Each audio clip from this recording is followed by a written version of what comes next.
Welcome to the Knicks and Six podcast. Mm-hmm. What a week! What a week, y'all! Yo, don't let them tell you that I have a problem with being wrong. All right? Don't let them tell you that about me. That's not true. That's not what you. That's not what you try to put out there to the people, That's into the atmosphere. I have flaws. Admitting when I'm wrong is not one of them. What a good week we had. Lovely week. Yes, ladies and gentlemen, welcome to the Knicks and Six podcast. We are brought to you by the Smooth Family Network. Cha cha cha. Make sure you follow us everywhere at Knicks in Six Pod. That's right there in the bottom. Mm-hmm.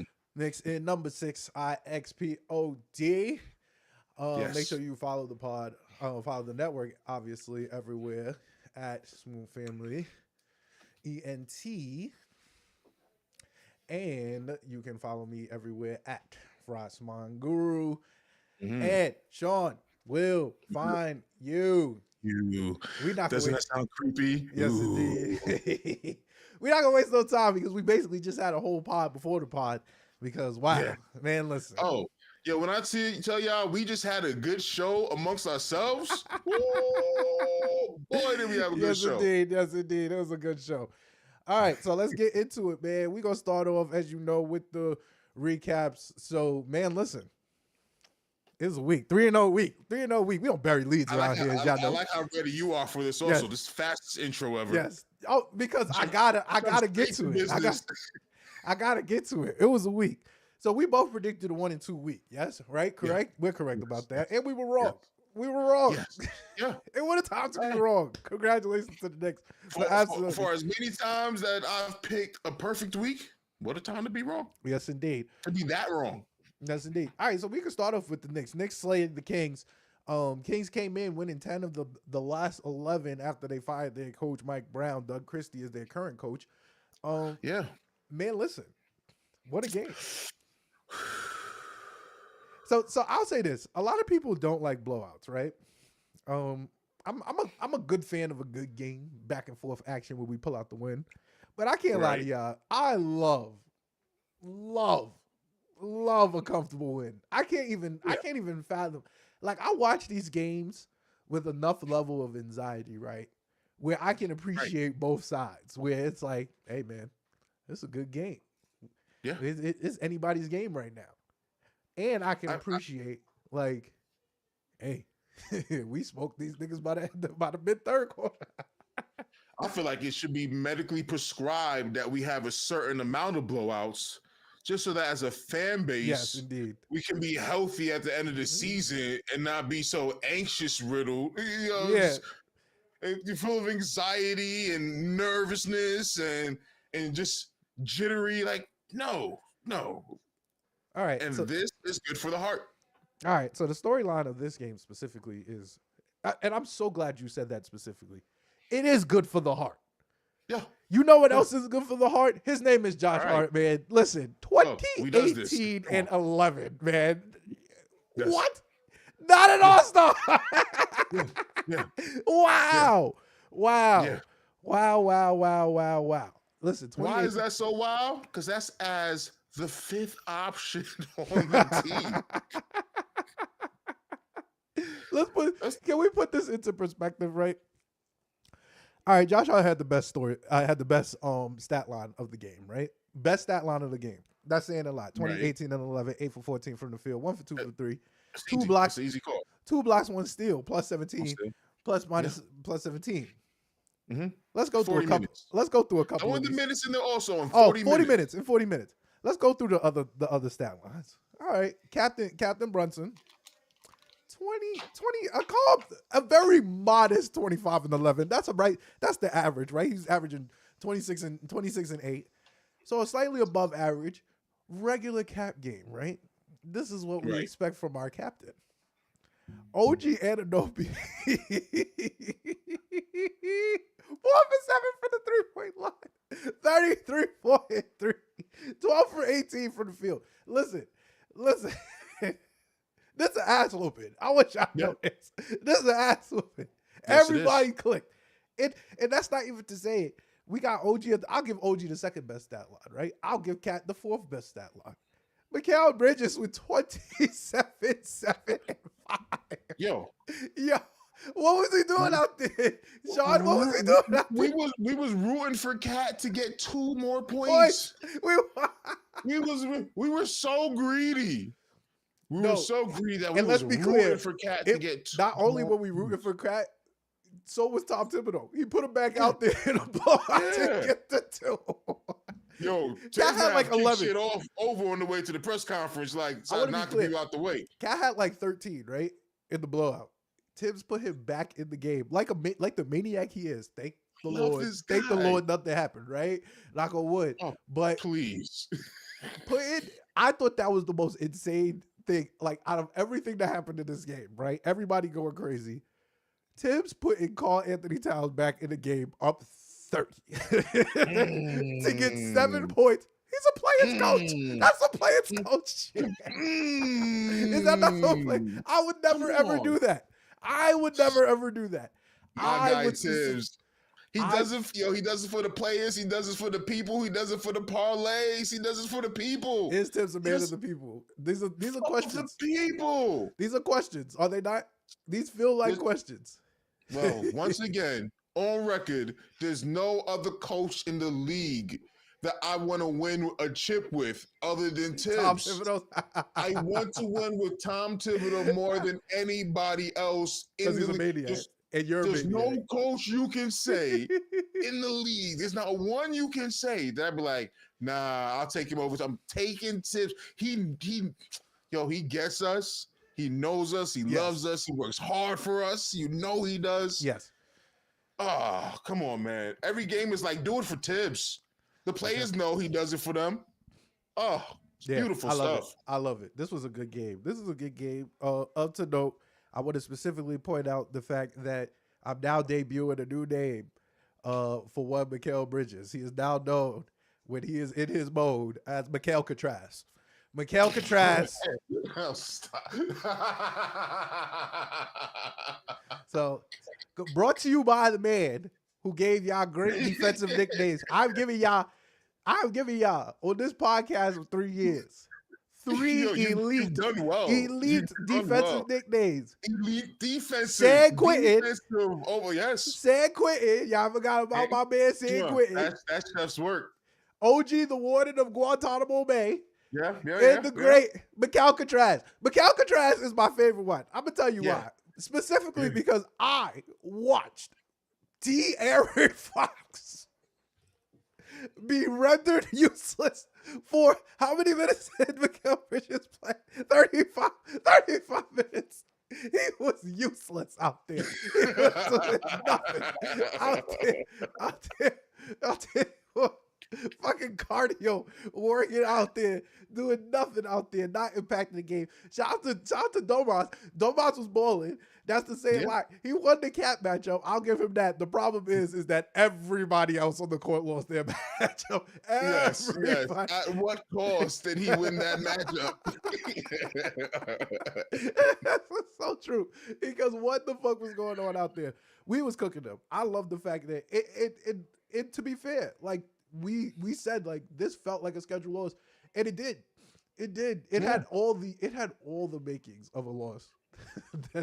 Like, all right, we just won. We had 3 days off. Boom. The type of point guard they have. Yes. The type of point guard the him off was our greatest fear, right? Was it not? Did Jalen Brunson successfully swerve the him off or not? Because I felt like if there was anything to quell my fears of him off, he said intentionally. I'm gonna give everybody 20. He said intentionally. By the way, I'm feeding OG Anunoby. Yeah. And intentionally, 12 for 18 happened. And to be fair to OG and to Jalen Brunson, it probably can happen every night because no one was stopping that big ass nigga. I'm sorry. OG was cooking this nigga. He was cooking everybody they threw at him. Everybody. And that's to say the least about OG, right? I don't thoroughly understand what everybody like. yes, the game looks clunky. We've said this. Like it looks hard. But also, when he is involved, it looks crazy. He's just throwing it on people. I seen this week alone, I seen OG Anunoby throw his shoulder into like 4 people and they fly. Yes. I want more of that. Hello, sir. You are that nigga. Yes. Stop playing with them. Did OG not tell them that over the summer? He said, listen, not only are you going to pay me, yes, you are also going to give me the ball. You're going to have to. You're not going to just use me as a 3-and-D player. You're not going to turn me into just a 3-and-D player. No. You could have got that for cheap. I'm not for cheap. I'm OG Anunoby. You see this? I'm OG. And to be fair to OG, that you are, King. Because what a week. Let him know. Because what a week. What a week for Let him know. What a week for my young goat. Love OG. Not too much on this game though. Like we really cooked up. Like that's wait. If we're gonna give up to OG, once again, 10 for 15 is almost as good as 12 for 8. It's ridiculous. All right, so Bridges 27 kind of nullifies OG's 33. Which makes Josh Hart the player of the game. No, Josh Hart is the player of the game. Let's be clear. There was no argument there. Josh Hart. Oh my God. My player of the game always comes from when I look at the game, or even when I rewatch it, I'm like, yeah, it was you. it was you. And I feel like everybody has had that game. Like Jalen Brunson. It was everybody. That was a perfect game. When it's everybody like that, you should just give it to Tibbs. I'll just say this. The great Karl Anthony Towns told us 2 weeks ago that the best version of the Knicks offense is when somehow Mikal Bridges is getting the layup. And let me tell you, the 27 Mikal had, it was Karl Anthony Townsian even. Can I say that? Like, did I blink and he had 27? It was just smooth and happened. It was just all smooth and happened. He was on fire from 3. Yes, he was killing them. Yo, everybody was on. I love it. Yeah, all right, moving on to our very next blowout of the week. These are the 2 we thought we were going to lose. Him off part 2. Knicks destroyed the fucking Grizzlies. Once again, 143. This time to 106. 37 point. 37 point. Yes. And so we destroyed, just to be clear, we slayed the Kings. We fucking smoked the Grizzlies. Yes. All right. The Grizzlies just didn't look like a serious team at all. At all. Yeah. At all. All right. So I got a lot of hot takes here. I'm gonna throw off about the Grizzlies in terms of this. One, I'm not gonna lie to y'all. I'm here to say it. Ja Morant, Demetrius. I don't see it. I don't see it no more. I don't see it no more, bro. I'm sorry. I'm looking at this team. I watched them play, and even in the blowout, I could tell who their best player was, and it wasn't even close. Jaren Jackson Jr. is their best player. To be at this point, I feel like Ja Morant is fighting for second best player with Des Bane, and if you know me, big Des Bane fan. Big Des Bane fan. He's exactly what I want in my shooting guard. Can't lie to you. What I truly want is Josh Hart. Let's be clear. He's my shooting guard.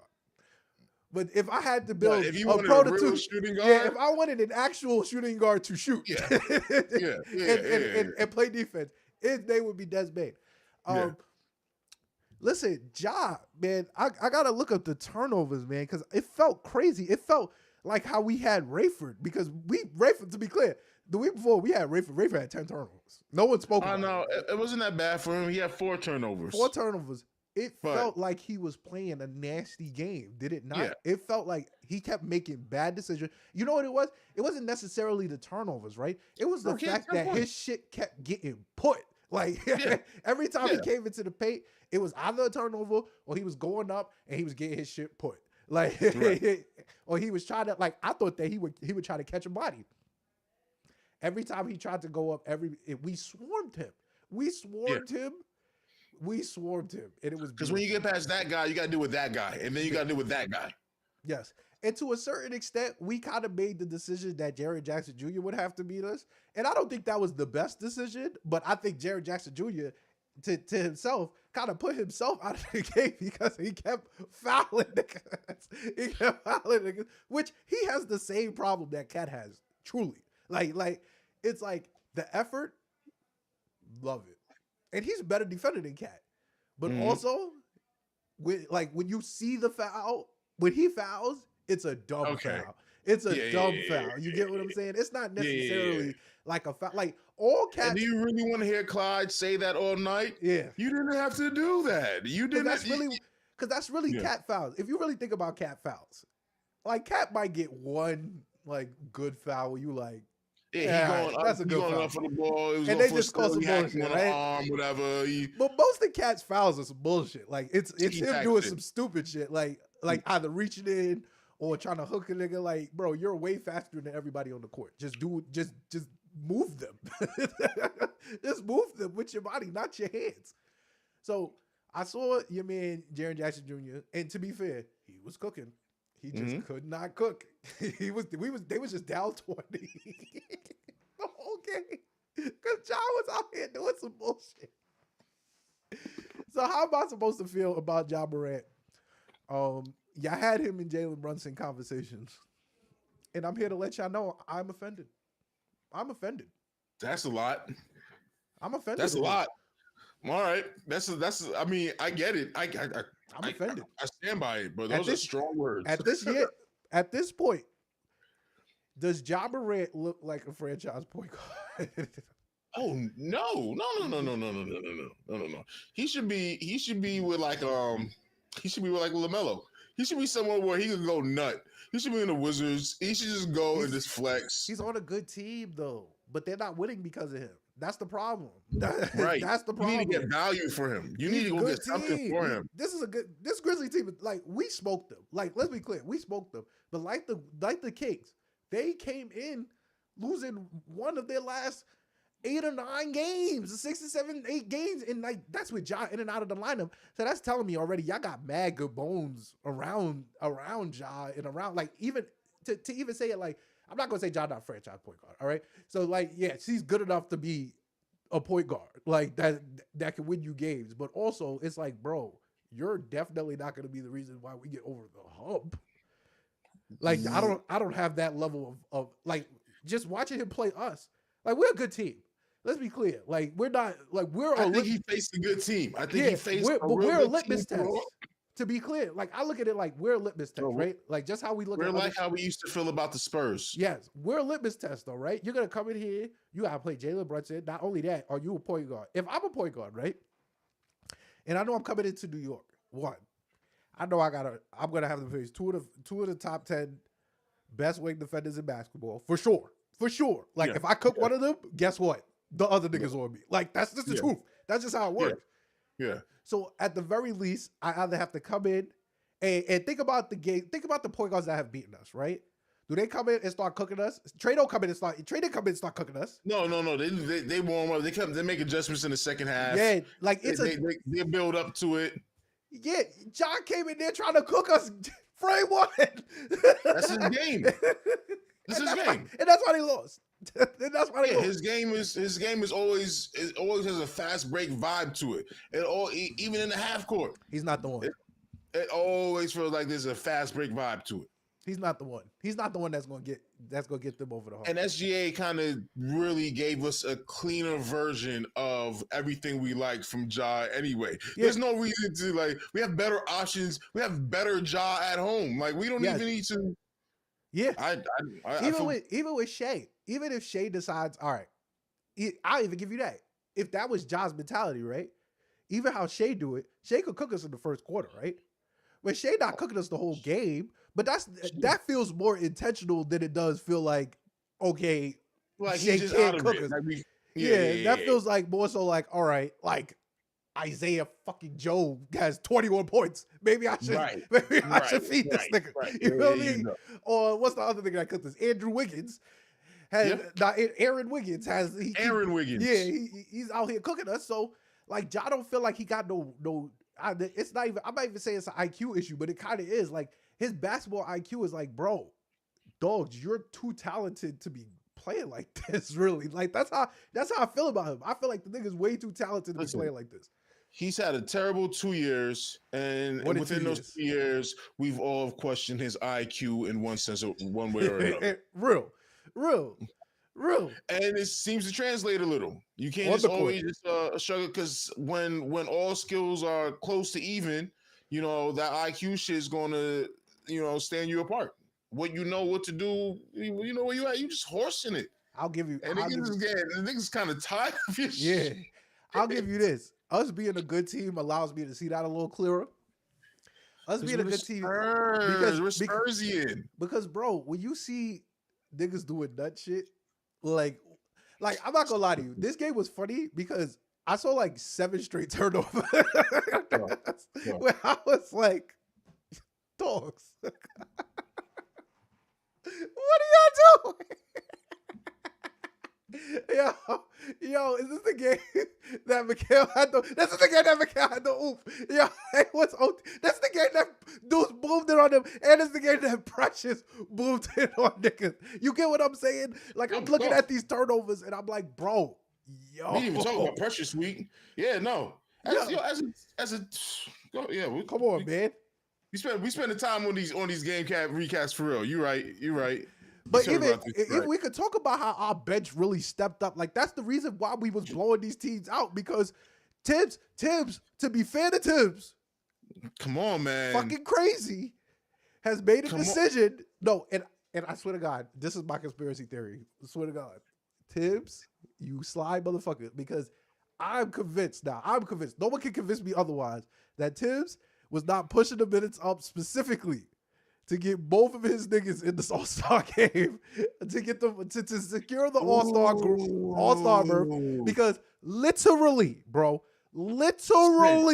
the game after they both got All-Star starter, this motherfucker went 9 deep in the first quarter. I'm being dead ass. And that's why you're here. They got All-Star starter on Thursday. Yes. On Saturday, he went 9 deep against the Kings. Sounds good to me. On Saturday. That's what he said. Sounds like to me. Is that and everybody was like, what the fuck is going on here? I promise you, I didn't even notice it until they said it on the fucking thing. I saw Mikhail sit at like the 7-minute mark. I was like, he good? He good? Yo. He good. And is that not a viable question? Like, you look at somebody and you like, all right. No, I think you nailed it. That has to, what you said just now was just, it fits so well that I'm taking it as fact.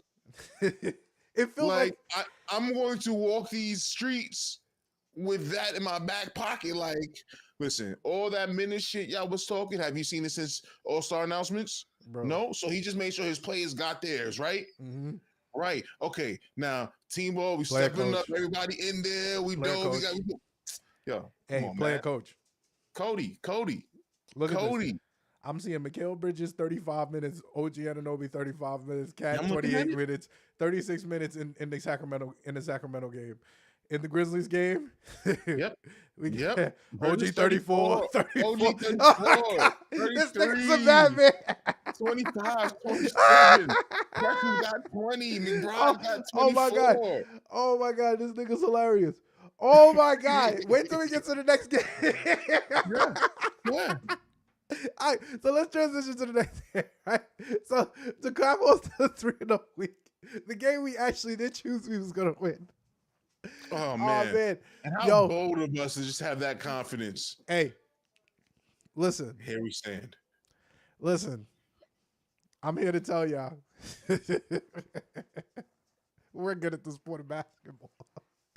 Hey, I appreciate whoever was on the broadcast for acknowledging the fact that Karl Anthony Towns has been put in Joker for the past 3 years. I feel like that wasn't said enough.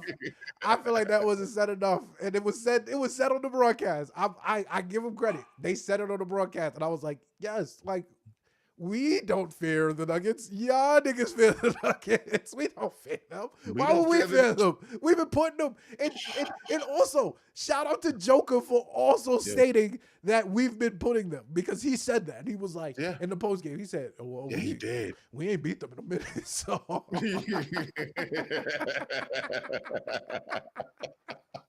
Yo, that's why I fuck with Joker, bro. Because Joker keep it a bean. He's not about to just lie to you. He ain't about to give you no. He don't like this enough. To give you some, like this shit to enough give you to lie some to you. media answer to be like, well, you know, we gotta play. He said, well, honestly, like, we ain't beat them in about 2.5 years, so they gotta be at least decent. He called us a top 5 team. Shout out to Joker. He said that we was he said favored to win the chip. I mean, top 5 at least. Like, shout out to you. So this game was interesting specifically because Joker got in foul trouble the first minute and a half. Things that stood out to me: we absolutely lost the non-Joker minutes. Absolutely lost the non-Joker minutes. He didn't play until like 7 minutes left into the second quarter, and I was like, "Why is this game close? This is blowing minds." But also, to be fair, Karl Anthony Towns did not have a good game. He didn't really have a great week at all. But I gotta give Cat some slack, because one, obviously, like, he's him.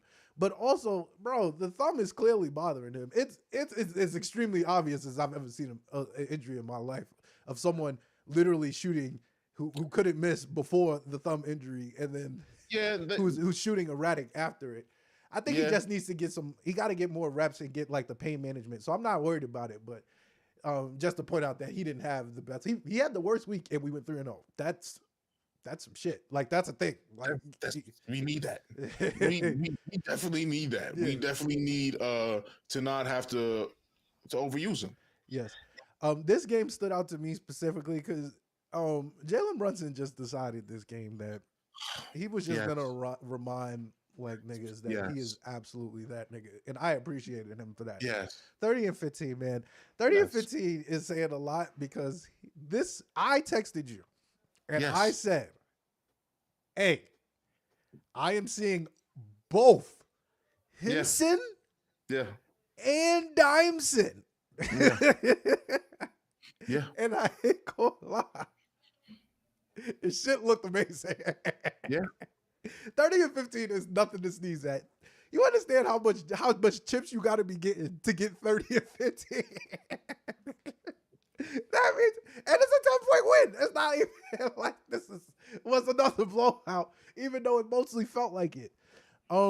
We felt in control the whole game. That's how I felt about it. Right. And it was a good game. So, like, they say at least, like, Mikal, he didn't have a great shooting game, but he was hitting timely shots. So I gave him his credit. OG, really good game. Again, OG, good week. Good week for my guy. It was his week. Yeah. Josh Hart, also a good game. It's 15, 5, and 5. But great season. Josh Hart. There's just no me award. boy. Listen, the Josh Hart me point agenda might have to start getting it. Yo, the brother's like 3rd in the league in triple doubles. I feel like that is a thing, bro. I'm sorry. I can't give him D point for that, but I hear you. Me boy. Okay. Me point feels like it got to be at least on the table for him, man. I'm sorry. 15, 5, and 5. Man, he's averaging what? 16, 9, and 6. That's crazy. Like, that's the fifth option. Yeah. As the fifth option, yeah. That started production. For real. That's bro, that's third option championship team production. I'm sorry. That's crazy. That is. That's crazy. Yeah. To get more so into the game, man, listen, this was also another great week for the bench. Like, I just want to keep, like, this was the game that the bench really stood out because, one, your man Deuce, is he back? Because low key, great Deuce week. He's been it feels like the hammy's been him and Precious. Feel like them hammies is getting high. You feel me? And what a time for them to get high. What a Yeah. time to get for them to get all right. Precious put Precious it a on chewer, niggas man. last game. Precious a Precious put chewer. it on niggas last game. Pause. Precious wild out. Oh, and to be The, fair to Precious, right? He was locking up Joker. like this was not a good cat game. Like, shout outs to Precious. Like, this was the game I want to talk about Precious. Because specifically, last week I was like, man, listen, if we talk about bait, it's gonna have to be Precious because Tibbs don't touch Precious. It's like, it's as if Precious hamstring hurt me.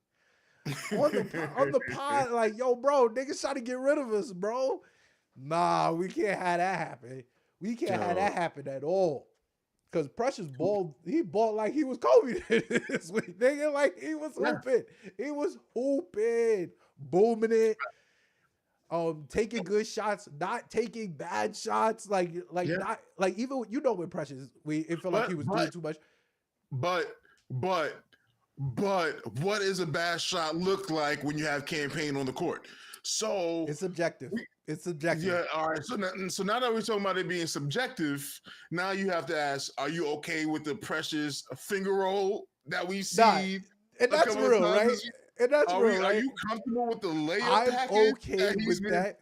All right, so this is why I'm gonna tell you why I'm okay with it, right? I've come to terms with it. This is some of that shit was ambitious. And this could just be, and this is actually tied into my Tim's conspiracy theory, right?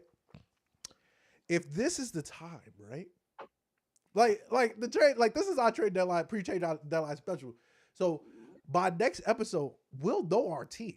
We'll know our team for the championship run. Like that's the beauty of the trade deadline, right?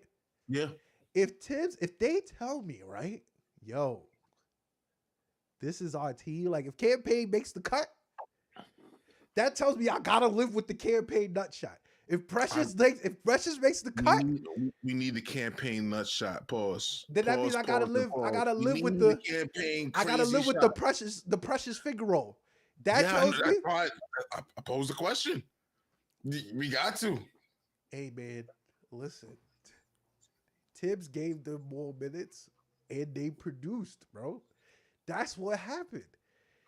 Is it a fluke? Is it a fluke? Is it a fluke? It could be. It could be. But I will say, you did put if there was any time to get good data, right? It was against 3 good teams. Yeah. And the bench showed they ass. Like they did that. So I gotta give them credence that at the very least, if they locked in and trade deadline that brings anxiety and shit like that. But if this the rotation, sans Mitch for the most part, right? And everybody know they roll because that's the reality of what we've been dealing with all year in year one of our aforementioned dynasty, right? Is that everybody got to know they roll. We got to figure out our roles and shit like that. So if we're getting into the place where post trade deadline, everybody know they roll, and it's like, yo, Cam, yo, bro, you coming in the game to get the feel of the Garden, to get the feel of the Garden. If the Garden is dead, hey, you gotta lift the Garden up. If the Garden is rocking, you got to keep the Garden rocking. If that's your role, bro, you know that. Yeah. You know that for a fact. You're a spark. Yeah. Deuce, you got to come in, bro. With Jalen sit down, you got to keep the offense going. If the offense is not going, I got to bring Jalen back in. You don't want Jalen back in. Like that. You're spark too. Come on. Like, this is the truth. Like, and Precious don't want to be left out. And Precious is spark too. Hey, Precious. I'd say Precious the same shit. I'd be like, yo, Precious. We don't know if Mitch is if Mitch not 100% healthy, my guy. All right. You gonna have Can we talk about Shamit? Yeah. Can we talk about Shamit? Yeah, we got to. All right. It's him. It's him. And even he had a good game against the Kings.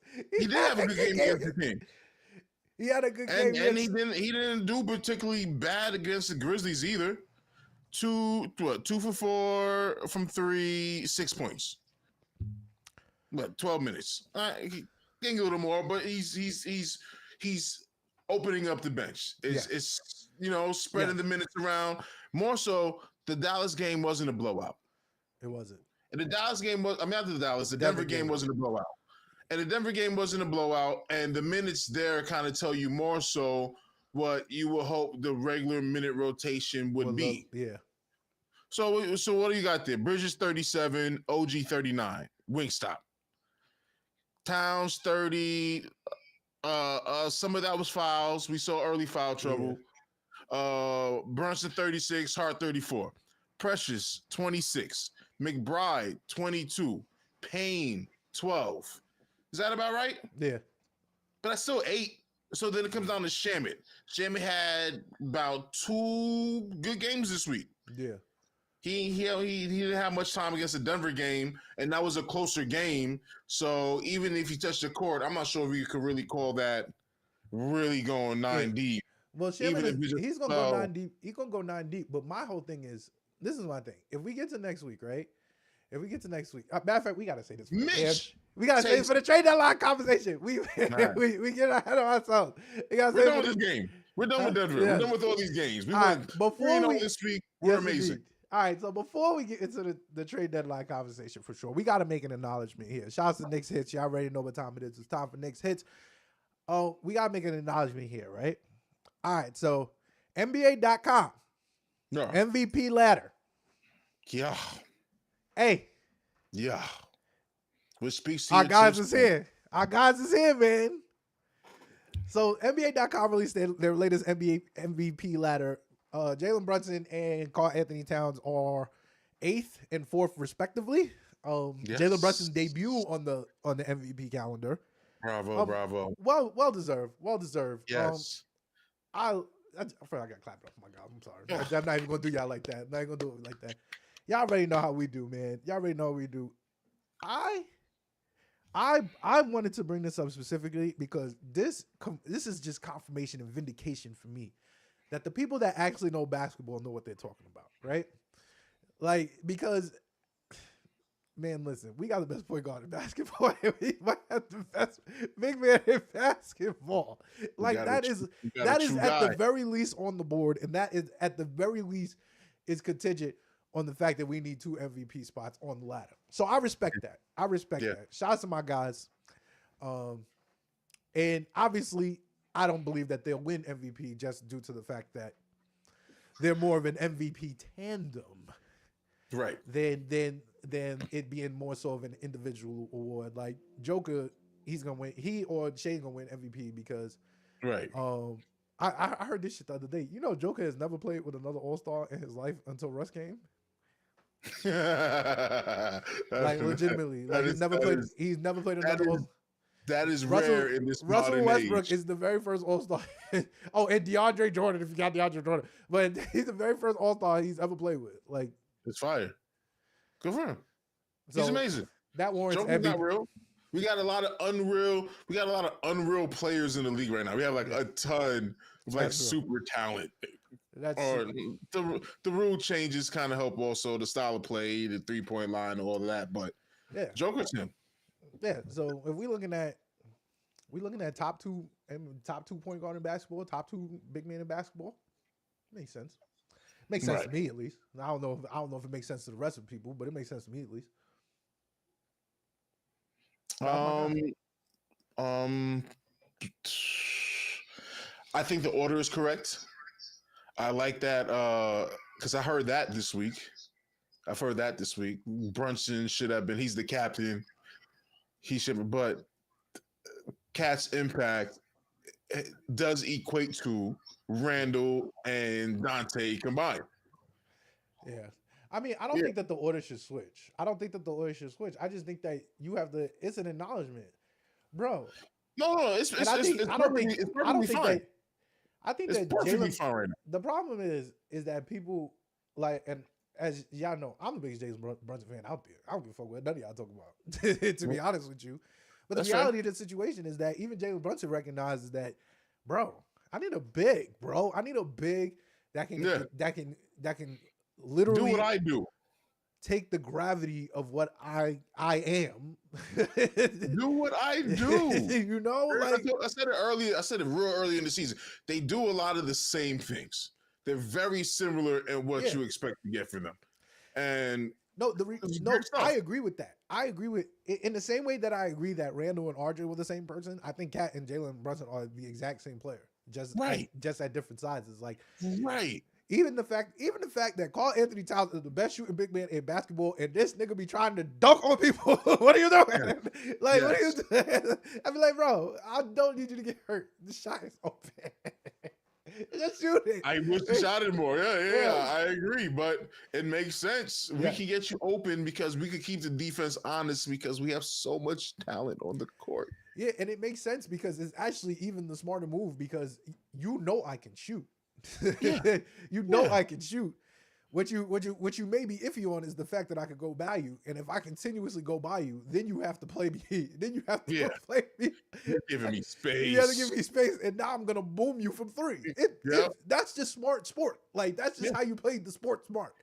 It's the same way. It's two high IQ basketball players, so they complement each other, and I think that the reason why it works is because they're so high IQ, and that's not even to say like that Julius was a high IQ or whatnot, but it's just the talent discrepancy is just so wide. Yeah, it's so wide. Like it's wide. I didn't even think it was this wide. Legit. Like I didn't think it was this wide, but it's. I hate to admit to that too.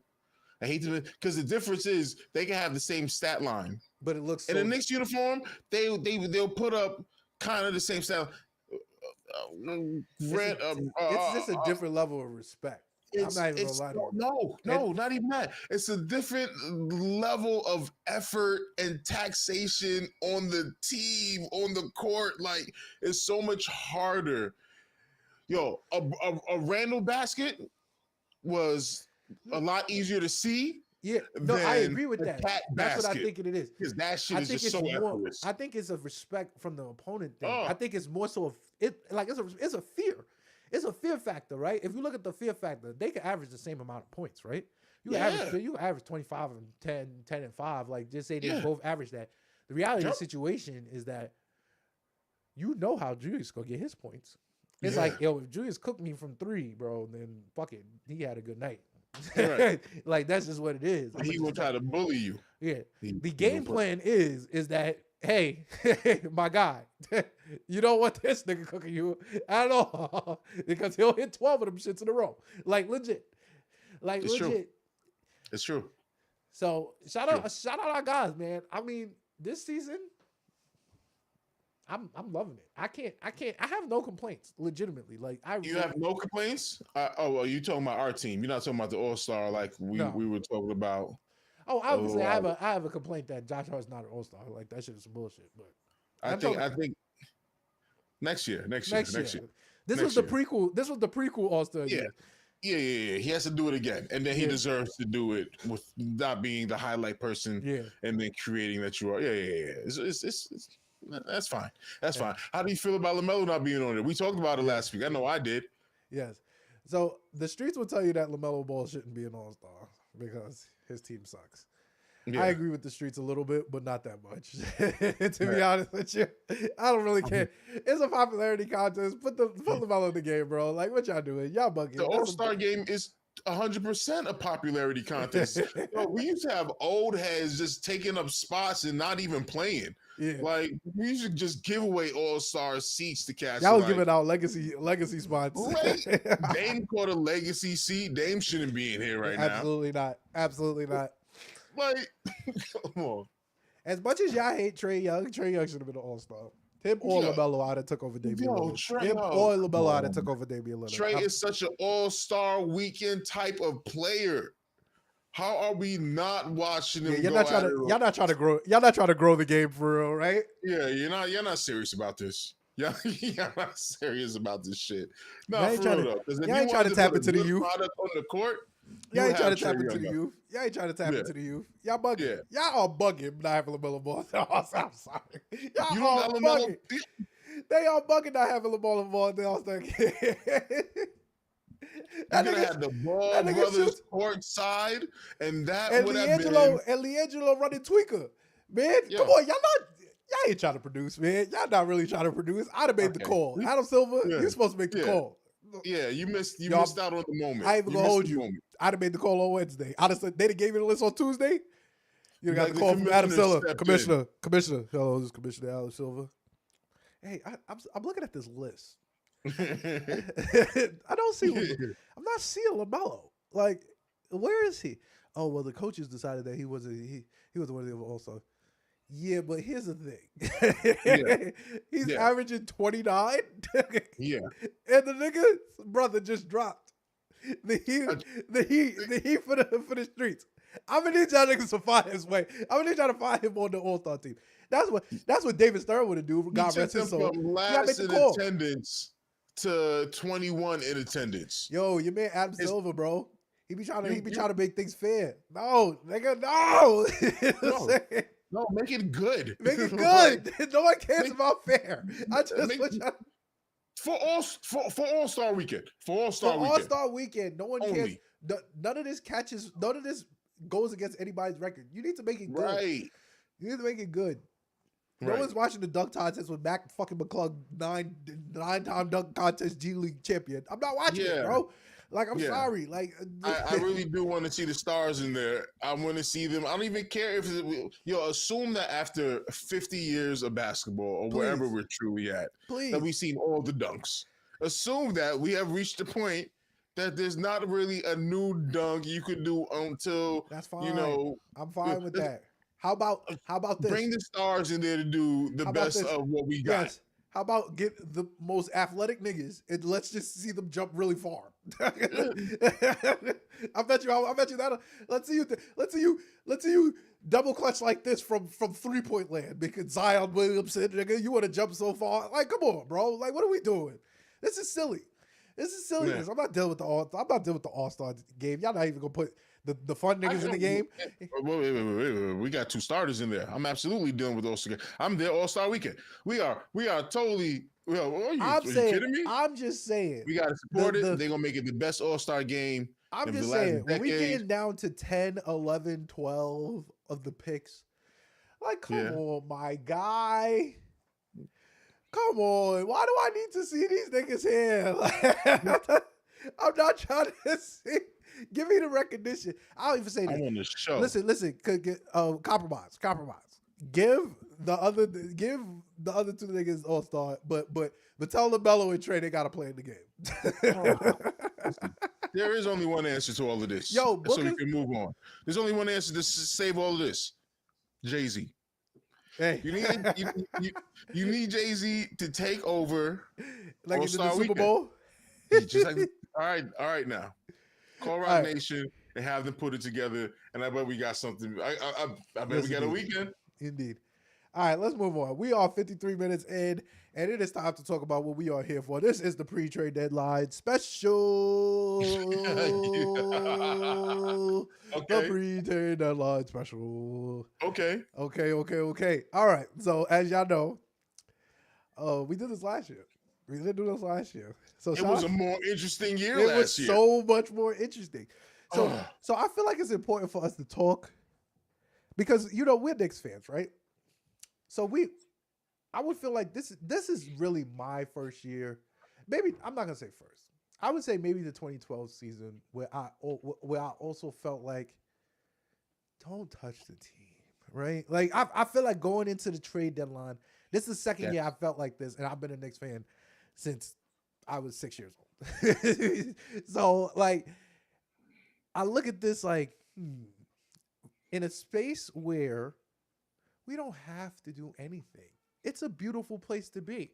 Last year we felt, I don't know if we may have felt compelled to do something. Right. But I didn't feel like we had to do anything really last year either. I would say the year before with the Josh Hart trade, that felt more so like we had to do something. And maybe because last year we didn't feel that way because we had already made our trade deadline acquisition of OG Anunoby on December 31st.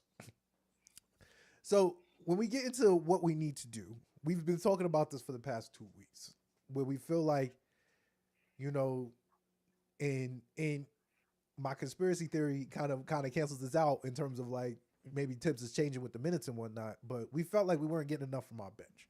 We felt like we had the worst bench in basketball, and we felt like this is a bet. Like if there is something to improve, it has to be the 7 through 9 on the bench so that Tibbs feels at the very least more compelled to play them to rest our important pieces for the stretch run for the most part, because in the playoffs, obviously the playoffs are about stars. Like Right. I'm not like the minutes that he was running early January, you will never catch me beefing about that in the playoffs. Hello. I Right. need the best players out on the court at all times. So it's more so like preparing them to be as healthy as possible for April through June. So to wrap all that up, where do we see ourselves on like the trade? Should we trade? Should we not trade? If we do trade meter, like you get what I'm saying? Like, do you see a move out there that we need to do? I know we've been very steadfast on the fact that we just need Mitch back. Like, but is there anything out in the landscape that you see or even that you heard that's like, because there's two names out there right now that I've been hearing. That I've heard. Yes. The best I've heard has gotten quiet. The best I heard was Walker Kessler, and that has gotten quiet. two first minimum. That's what Danny Ainge said. You feel me? The best I heard was Walker Kessler, and that's that. But outside of that, Toronto Boucher, Chris Boucher, yeah. yeah, like Boucher, like for what? For what? He makes like $11 million. What? How do we get to $11 million? What? Mitch? Are we still talking about this? No, we can't trade Mitch. You just can't trade Mitch. It's just a bad idea. You make it so much easier for the next team who gets them to keep him long term for cheap. Like Yep. it's just a bad idea, dog. Like no, you just keep I'm not Mitch. gonna lie to you. You know that even in just Mitch off the bench is ridiculous. Like Mitch is what last season when it started off for the first 2 months of the season. They were talking, is Mitchell Robinson the best rebounder in the league? Best Hey, big man? Like I was there. It was me. was, You could say it was me. I dog, had Mitch D-Boy last year was my agenda until he got hurt. Literally. Yo, the Mitch, the Mitch, I can't even call it hype because hype kind of implies like an empty promise to it, and it's not hype. The Mitch hysteria doesn't feel right either. What Mitch was doing right now and the level of excitement and energy based off of how he was performing out there was crazy. Yeah. He was killing it. He was on the top of morning talk shows and shit like that. Like he was getting his actual shine again. Like, and we've had these moments with him doing this. Like, yo, if there was a player that we looked at and we had that was just always potential, like, yo, we see the potential. Like you keep giving us when he plays healthy and he plays great. And that's all you want. And if he gets injured, he only gets cheaper, and he's only going to be cheaper on somebody else's team. And then when he's on the court, he'll be healthy enough for what he does to be great. I have to accept that Mitchell Robinson shit is more of a feel than is athleticism at this point. It is. It truly is. It truly is. Feel of the same way Josh Hart has a feel of getting to the ball. The way that Josh Hart has a feel of the game, Mitch's shit is more of a feel of the game than it is Ja Morant's athleticism. Yeah. So here's the thing, right?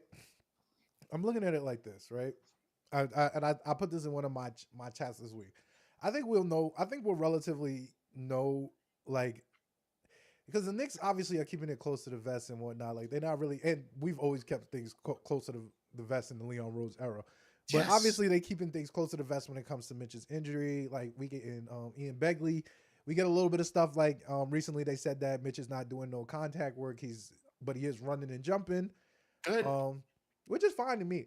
My whole thing is this, right? So I look at it like if it's either this or this. If Mitch if they believe Mitch is healthy enough to contribute to this year's team, they're not going to trade him. Just not going to trade him. Right. They're just not going to trade him.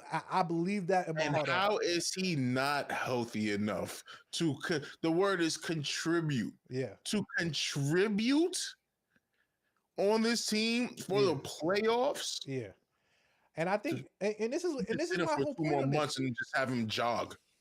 And it's my whole point in this. Like, I think we saw the Celtics do this too with Time Lord. Like, they had Robert Williams in the fucking in the fucking freezer for some years. And he was coming back in the playoffs and stuff like that.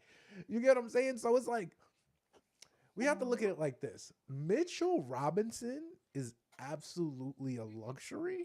He's a luxury right now, right? Like, as much as he is in need, like his archetype is a need, right? For this team. I think so. Like, correct. Like his archetype is a team. So the way I see that the front office is looking at it is like, if Mitch cannot contribute this year, then trading him has to be on the table. But the best version of what we need is Mitchell Robinson. So that's where like the conundrum comes from. So that's why I say, like, if he's healthy, it makes it like, if he's going to be healthy, I'll even say that. If he's going to be healthy, like if the medical staff believes like, yo, he can contribute in, let's say we'll give him late March, right? Say if he come back late March, like, yo, we can get him 2 weeks before the playoffs start just to start getting into a groove. Because if you think about it for real, when I say contribute, I'm not talking about like, we're not coming in and asking Mitch to come play 30 minutes, right? Like, cause like I need 12, 17, 12 to 15. Like that's what, like, can you give me 12 to 15? I promise you, if Mitch can give you 12 to 15, his contract dictates that you can't trade him. Because you can't trade him $10 million a year. $10 million a year. And he's going to give you 15 minutes off the bench. And he's going to give you the best version of the 15 minutes you get. I don't know if Chris Boucher could do that at $10 million a year. I don't even know if he, and the thing is, like, we as the Knicks, like, and I say this with the utmost respect, we are such a vibes team, bro. Like, we cannot, like, fucking up the vibes is fucking with the vibes. Like, dog. Bro, no. Everybody loves Mitch. That is a clear fact. Let us be happy. No one wants Mitch gone. And I'm not even talking about us as the fans. I'm talking about the team. They don't want Mitch gone at all. At the very least, bro, if you're asking Mitch, like, and that's why I say I don't know if we want to touch, if I even want this team to really be touched like that, because it's like, okay, if we're getting a healthier Precious Achua and Precious is doing what he needs to do, he at the very least can, and we get a decently healthy Mitch, they can split those minutes. Like those minutes can be that, like, half healthy Mitch, healthy Precious. That's pretty good. That's a pretty good backup five. Like at this point. Didn't Shamit just come alive at the best time for himself? Yes. Or maybe for trade value? This is true. Yo, if there's a Shamit Kolek trade out there, I'm telling you, bro, for Kessler and something, then you got my attention. I really think it gotta be without small pieces. It gotta be end of the bench moves. I don't think that Mitch is the trade. I think it's been so obvious all year that they have been trying to find somebody to fill in whatever the role that they have for Landry Shamet. That's who they like. That's who I think, if there's a trade next week, that's who I think they go and get them a wing. Shamet picks Kolek. Yeah, I think they go get them a wing. Oh, you don't want to get Kolek. Yeah. I think they go get them a wing, maybe a big wing. I think wing. I'm telling you, I think that's where they're looking for. They're looking for someone to replace the Shamet minutes. They're not looking for somebody to replace Mitch because they think Mitch is coming back. They think he's coming back. They think he's coming back. You're right. You're right. Everything tells me they think he's coming back. I still say Walker Kessler. I know it's got to go. Listen, you saying that Ainge said 2 first just makes me believe he's on the phone with Leon, and that's why he's talking that way. Because that's what was happening during the fight this summer. I'm gonna give you some context. The street Ainge is really loud when he's talking to the Knicks. Like, we all hear this shit. So the street said that that the Lakers have been trying to get Walker Kessler. The Lakers have been trying to get Walker Kessler, right? And obviously, there's a Laker tax. There's a Laker tax. Knicks tax too.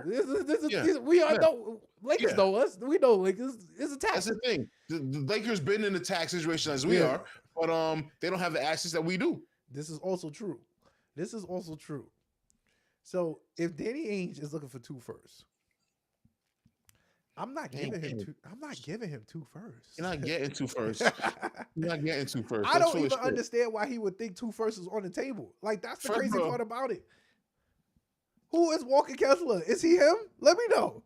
He don't got no offense. Listen, well, yeah, but that's not what we want him for. We need. So are we paying the premium price of 2 firsts? We already got the best offense in the world. We already got the best offense of all time. We already got the best offense in spurts during moments with the best offense the league has ever seen. Yeah. All right, so we have that already. We're trying to get some shit that we don't have. We need defense. We need a few just defensive guys. Hey. We do need that.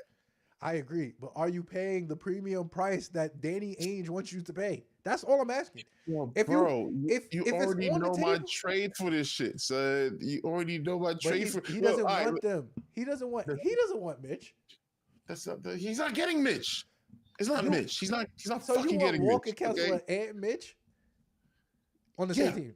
Yes, I do. And you think that Danny Ainge is going for that? Listen, if you think that, I'm here for it. Yeah. I'm good with being wrong because I've told you. Yeah. I'm good. I think I started off the pod saying this, so all of this can be bullshit. Yeah. I feel like even easier to say whatever the hell I want to say right now. I read the tag in the front. What's the trade for Walker Kessler? Give it to me. What's Walker Kessler contract right now? It's like $2 million, $4 million. He's on a rookie. Yeah, it's stupid shit, son. Listen. Last time we were speaking, all right. Who was it? It was Ayton, right? Yes. Remember I told you they was talking to the newspaper once upon a time. Yes. And they came out and said that Portland said that they traded Ayton at the value of a top 5 player in the league. Yeah. And the very next day, the Knicks went out and said that we value Mitchell Robinson as 2 first-round picks. For Mitch Robinson, you see how they're we're talking to each other out there, okay, we want. So you know that's not the value. You know that's not the actual price. First picks. So I'm saying, you know that's not. So you saying even though they saying it's 2 firsts, that's not the real price. Obviously, that's obvious. Yo, 2 firsts don't have to be 2 actual firsts. It needs to equate to 2 firsts. Okay. So Kolek equates to 1 first. Offer it. Okay. And what's the second first? Do you throw in a second first? And then you dress it up afterwards. You feel me? You could throw in an actual first. Do they need a point guard? Does he not look like young John Stockton? Does he not look like young John Stockton? So we looking at Kolek. So is the trade Kolek? So what's the trade? Kolek Sims. Sims and you see how good that sound? Kolek Sims, 2 seconds, 2 second-round picks, 3 second-round picks. I mean, they can have the seconds for sure. We got a bunch of those picks and one first. Kolek, 1 first, and all right, and Sims, whatever the case may be. We're talking really end of the bench shit here, but. That I still feel like Kolek is our best trade piece. I think it is to Utah. I feel like they have what we need and we have what they need. They need their point guard of the future, and they can sell Kolek. And Kolek speaks for himself. Hey, he speaks for himself. If they want to do it, I'm here for it. I don't think it's Sims. I think it'll be 3 second-round picks. Mm-hmm. I think Kolek and 3 second-round picks. And a pick swap. Hey, I'm not in for it. Come on, let's get it done. I think a pick swap. I'll be down for a pick swap. Yeah, pick swap. I'll be down for a pick swap. Don't want to lose Kolek. I just don't see him fitting anywhere here because I just don't see him really fitting anywhere here. I feel like we're good here for the future in those positions. Love his game though. Wish we would keep him just developing. I think that the earliest Kolek sees the court is. Maybe next trade deadline. Because when does Deuce become expensive? When does Deuce become expensive? You resign Deuce, you make him expensive first, and then you trade him. Yeah, that's what I was thinking. I think you Yeah, extend. I think you extend Deuce and then you trade him. That's why I yeah. said. That's why I said.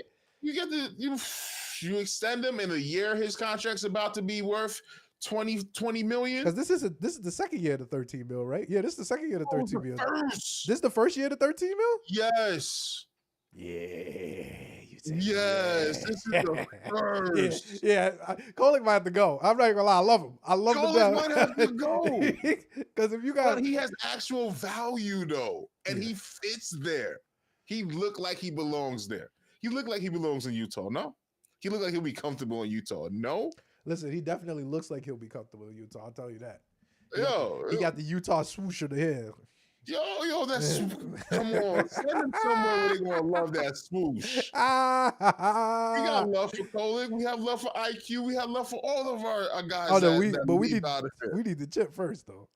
I need the chip. Everybody gets a piece of the chip too. Everybody that's been a part of the all get rings. I still want to send Obi a ring. You all get rings.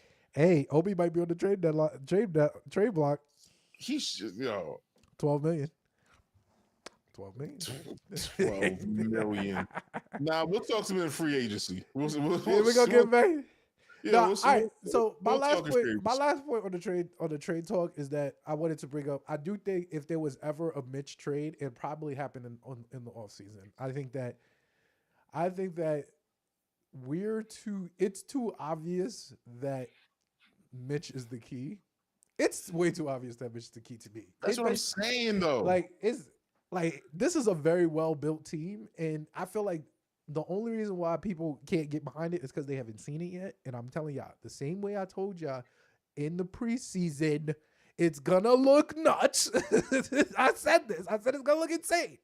Did it not look insane? Trust your boy. That's all I'm saying. Trust your boy. I won't lie to y'all. I got no reason to lie to y'all. We all love each other here. Come on. Even though we be mad at each other sometimes with y'all crazy takes. But all right, so that's it. Let's move on to the previews. It's time.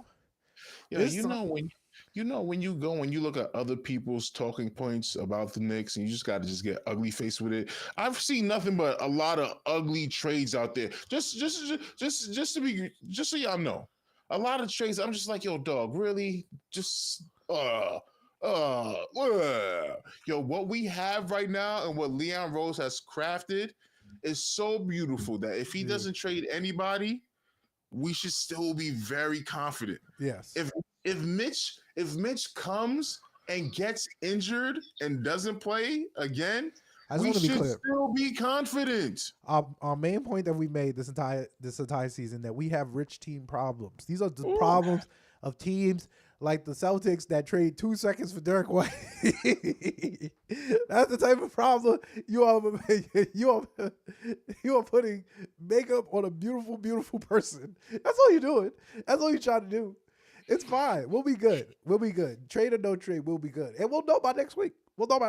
Yo, it's just right there. Oh, I love this week. Every year. Oh, it's the best. Yes, indeed. All right, so moving on to tonight's game, man. Let's start it up. Knicks versus Lakers. National TV game on ABC. Maybe another statement game for our New York Knickerbockers. Last time LeBron was here, he tried to do some bullshit. That's peace. And, I think it'll be a good one.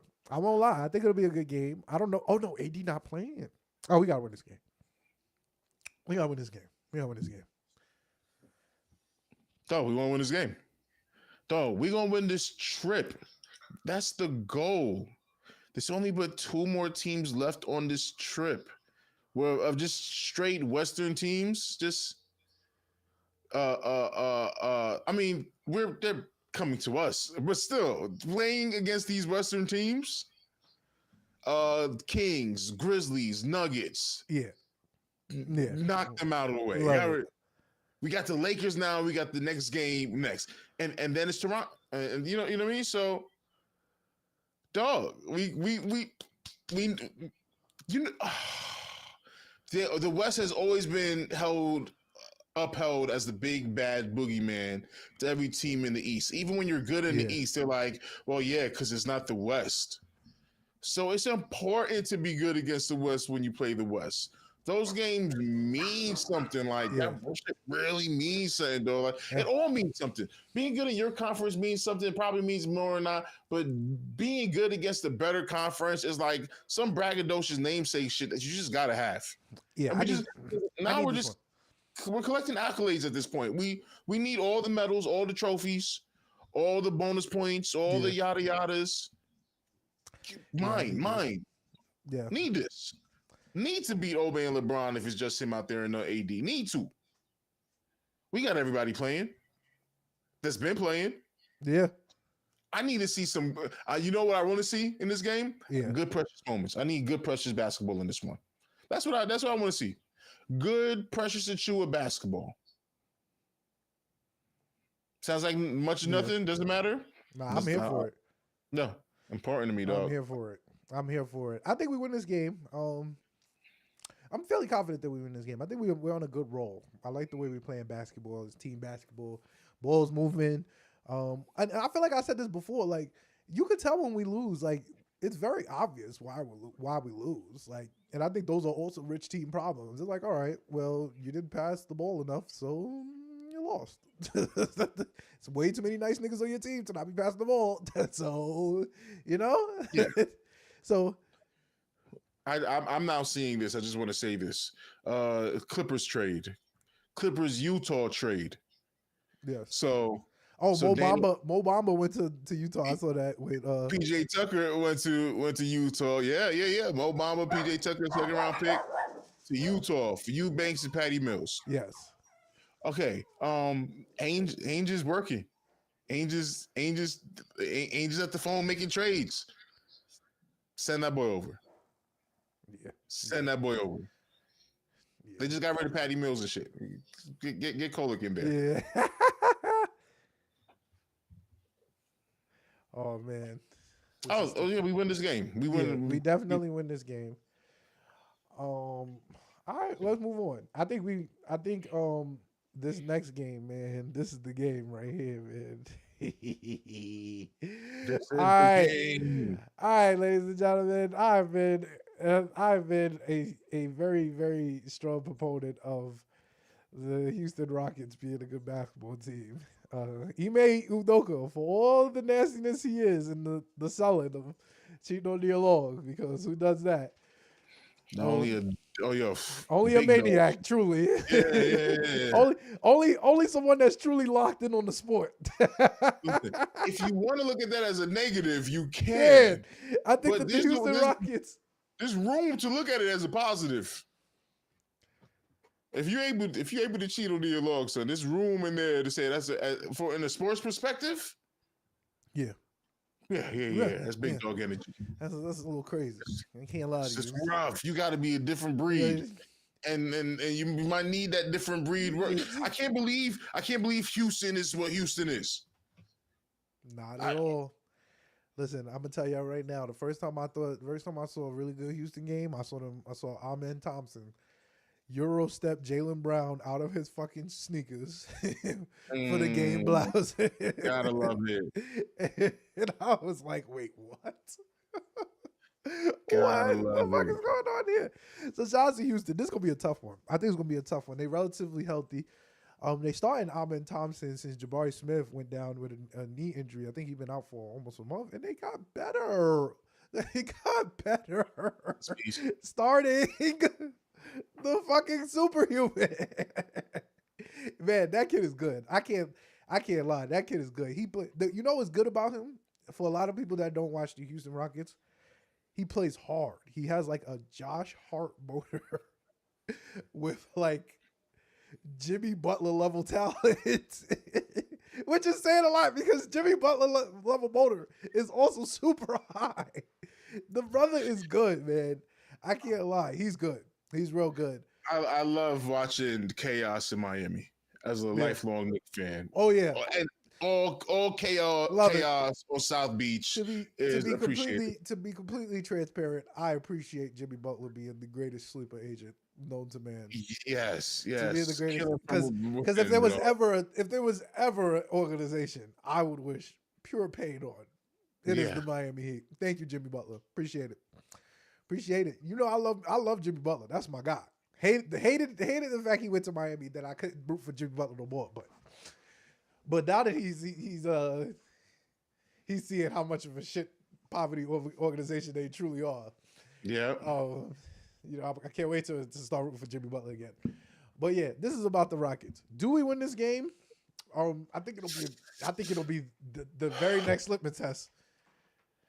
It's because, bro, they're young, but they're disciplined. Like, that's crazy. Like, is that not crazy? It's a dog. A young disciplined team is scary. The future of the NBA is so bright. Do you know who else is a young disciplined team? The team that put us twice. The Oklahoma City Thunder. This is why I have real fear over the Houston Rockets. I have real fear. You asked the question. I have real fear. You asked the question, dog. You asked the question. I'm trying to give you an answer. Because it's hard to. I don't know. We're so good right now. We are. We look like we're playing the best basketball we've been playing all year, in the mix of playing the best offensive basketball we have played as a franchise, which means all time.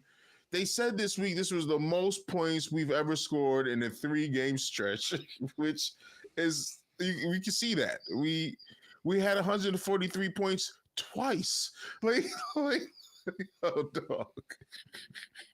The way that we are smoking teams right now, it's truly a beautiful thing to watch. It really is.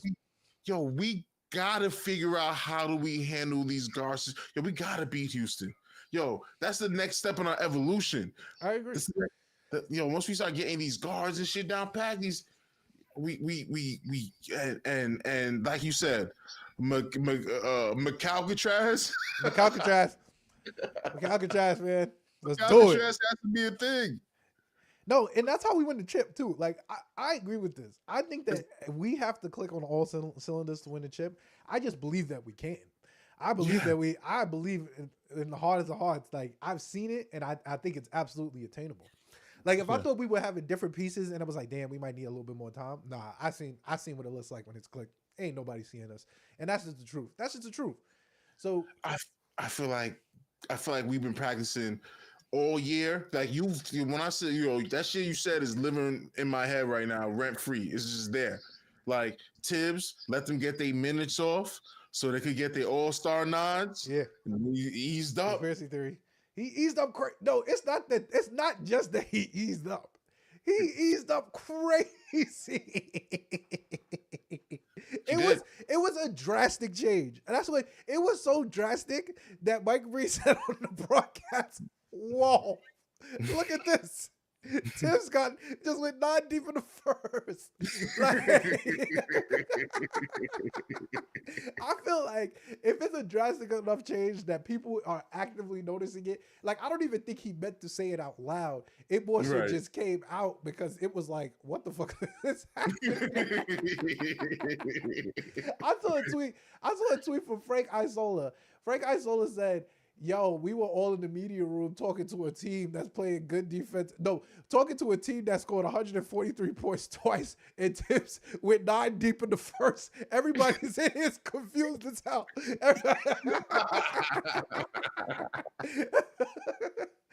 of Tom Thibodeau's coach team that scored 143 points twice and it went 9 deep in the first. He went 9? No. 9 is so crazy. I just don't. 9 is really crazy. Like, he never goes 9 deep in the first. Never. Even if he goes 9 deep in the game, he never goes 9 deep in the first. He did it 3 straight times. That's drastic. That's my beloved coach. Hey. So I'm here for you in the belief that one, we have to continue to beat these teams. Like, we're on a stretch right now where we're playing really good teams until, like, I think, like, the Raptors are forced in there in between, but they're also playing well. Not a lot of people are talking. Dog.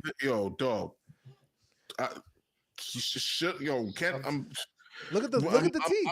I'm looking at it. I'm trying to tell you, when do we play a bad team? Portland. Yeah. And Portland just won 6 or 7. And they just won 6 or 7. and they just won 6 and 7. Okay. So then let me skip past that. Charlotte, Charlotte March is the 20th. team. Charlotte is the team.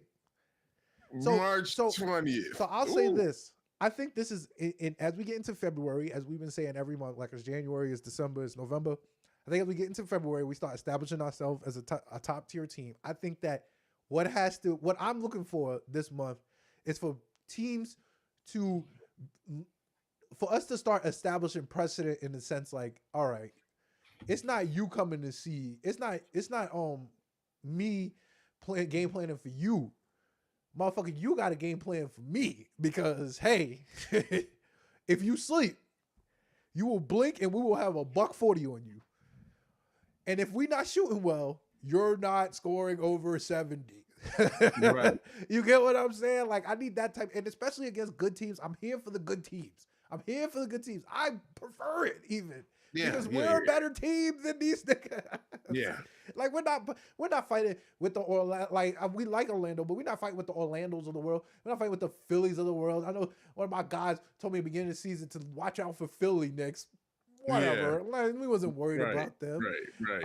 Like Indy and stuff. Like we are on a precedent of how Boston and even how Cleveland to a certain extent this year, and how OKC come in like, all right, bro, that's fine. That you're good. I'm better than you. Yeah. And I feel like that's what we did this week. And I love that. And I want to consistently see that. We played 3 teams that me and you specifically, 2 of those teams we thought we were going to lose. And they were like, bro, chill out, bro. We're better than these teams. And only because that is traditionally our weakness. Yeah. That's more PTSD than it is anything. No, seriously. Right. That's now we know we don't got to worry about that, and that we may not have to worry about that. Now it's just like, okay, we just got to get over the hump of those 2 teams. There's only 2 teams. There are only 2 teams, 2.5. Because I got to give Cleveland credit, but we don't, and we know why we don't. We have great reason not to, because we have Jalen Brunson against Donovan Mitchell, and that's that. So we know why we don't give that nothing really. It's OKC and it's Boston. Yep. It's the only 2 teams in the league that we got to prove to ourselves. Yes. That OKC, we got to prove to ourselves that we can beat by actually beating them, because they be getting us. That's our finals matchup. That's our finals matchup. That's the only way I see we beat the OKC Demons either in June or next year. Let somebody take OKC out of the playoffs. Please. Let somebody give. I am unashamed. I am unashamed. I am unashamed. They are a terrible matchup for us. They like to get back to this game. This Rockets team also is not a good matchup. They are young and disciplined. Like that. Yeah. Do you understand? It's like watching a whole bunch of very disciplined LeBron teams, but also they'll just run on you. They'll just run on you. They'll let it run on you, and then once you decide, damn, they done running on me, and they, even if they can't score in the half court, they'll just play defense for the rest of the game. They'll just play defense for the rest of the game. That is a good team. So I'm not looking out. I'm looking out for the Rockets. I think we win this game because we're a better team. I think we're a better team than them. But I do think for sure this is another litmus test. I think this is another really good litmus test. Like, I felt like Memphis was also a good litmus test for them, and we passed that with flying colors. I don't really see Denver as a litmus test as much because we've been beating the shit out of them for the past couple years. But this Houston Rockets team, they just beat us earlier this year too. That's not even to say it. Like, this is our second game against them. All right, so then let me add some drama to this shit. It's the first game of a back-to-back. Yes, this is the important game. And it is an important game. But the idea of a back-to-back is usually that it has the built-in excuse that you lose one of these games to win the next one. In the back-to-back. Like, back-to-backs are usually believed to go 50%, mostly because you lost the second game. But either way, it's just kind of built up that way. I think everybody. All right, let me be honest. Y'all are putting the fear of Houston in me more than I fear Houston. I don't think I just think that's because you ain't watching enough Houston games, and that's me too. That's me too. You know what though? Ignorance is bliss. It is bliss. I won't lie to you. I won't lie to you. It is bliss. You ain't know this shit was that difficult until you experience. Maybe it's not for you. I ain't even start worrying about it until Monday. I ain't even go bullshit you. You feel me? We played them once. I had to go back and see. We played them once, 109 to 97. Okay, we were 3-3. That's when Al Kareem was cooking cat. When Şengün was cooking cat. That was actually the first matchup that Cat lost all year. Okay, so let's run that shit. Let's run that back. Yes, absolutely. Let's run that back. I'm looking at this right here, like, okay, we did good, but we didn't play out of our mind either. Brunson had 29, and everybody else did what we know they can do. Like, I put this ticket, I probably won money this night on FanDuel off of this ticket. Yeah, most of my shit would have hit, most of it. Yeah, no, I'm not running back. Yeah, I'll say that I haven't watched a lot of Houston games this year. Yeah, and I see where they are in the standings, and I gotta respect all of that shit. Sure, I do, but then I don't respect the Cavs being number one in the East. So I mean, I don't have to. I don't really feel like I gotta respect. I don't feel like number two Houston. I don't feel like no. My grudge against them is that they had them during the summer over us. They seen all the moves we made. That's true. They seen all the moves we made. That's true. Well, to be fair to them, they're 32-15. We're 32-16. It's a good litmus test. That's all I'm saying. If there was a time to destroy, that's real. To justify the hate that you got right now. Hey, the hate. Yeah, sure. Hey. Like, yo, don't put these niggas over us. We about to put these niggas right now. Hey, Monday is the day. And you're right. And they did already beat us once. So maybe I should have more respect for them. But listen, I didn't see anything. There's only two teams. There's only two teams. I don't fear them at all. Like, especially, I don't fear them at all. I don't think they're one to be feared. And only one of them is, yo, son, do we have problems here? Nah, somebody gonna knock the Rockets out the playoffs before we see. Yeah, somebody gonna. I don't see the Rockets as a finals team at all. Like, now you go out of here.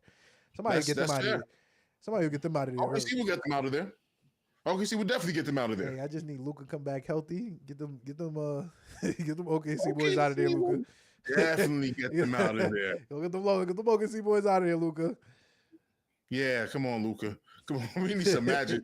We need some magic, bro. What the fuck is these niggas doing? I might buy a jersey of you too if you do that. All right. Speaking of getting our last game of the week, back to back. So our last game playing Toronto. Come on now. Hey, you already know we got this as a win. How you gonna you already know. I'll give Toronto their credit though. Like, they're a bad team, but every ticket I've had Toronto in the month of January, as either a spread ticket or a money line ticket, they've won. I think they have a above 500 record in the month of January. They've been winning games. Good for them. They've been winning games. Will they beat us? No. They're not even remotely good enough. They're not even remotely good enough. Well, we played some good games against them this year. Indeed, we did. They felt shorthanded. Yeah, so we played 2 close games against the Raptors. By the way, 2.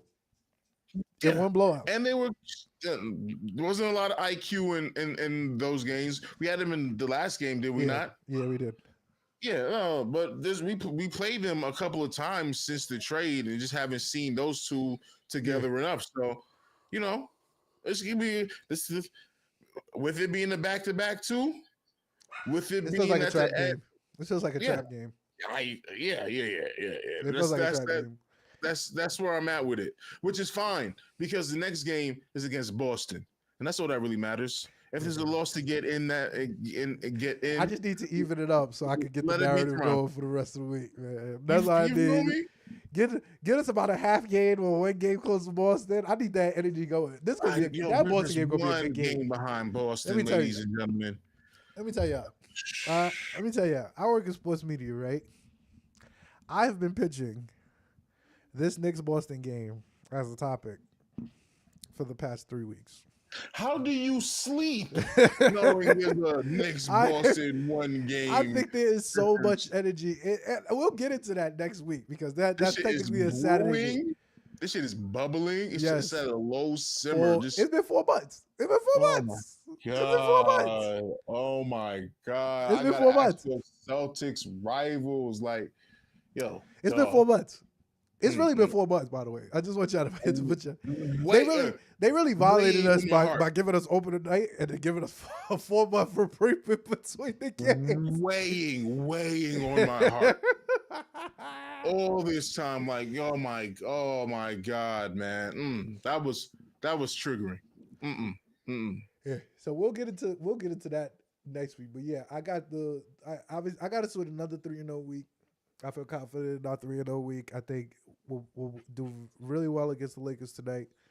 I think Houston will be our litmus test, but I think we'll do well. And I think that Toronto will be our trap game, but I think we'll squeeze out. Oh, but maybe even a win we probably should have lost. But I think it'll be a good game. Dog, I just wanna beat Boston. That's really what you care about is next Saturday. I hear you. Hey. How can anything else matter? How can anything else matter right now? Because it feels like it's been a little minute since we beat Boston, but it really hasn't been that long ago. They beat us last game, and we beat them the game before. But we blew them out by 40 in I April.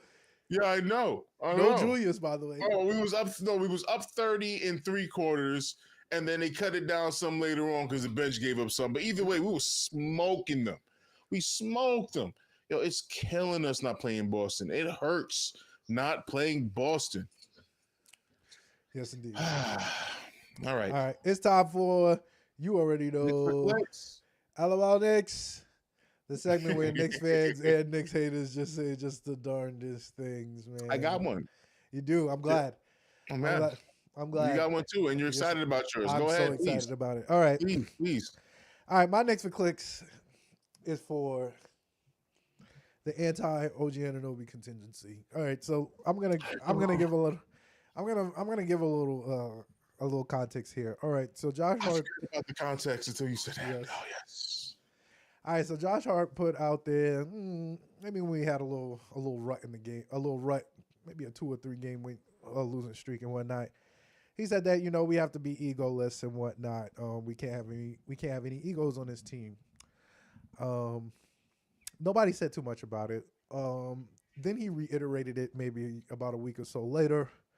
So this set all the Knicks detectives and Knicks Sherlock Holmes enthusiasts out there to figure out who the hell he was talking about when he's talking about people being ego.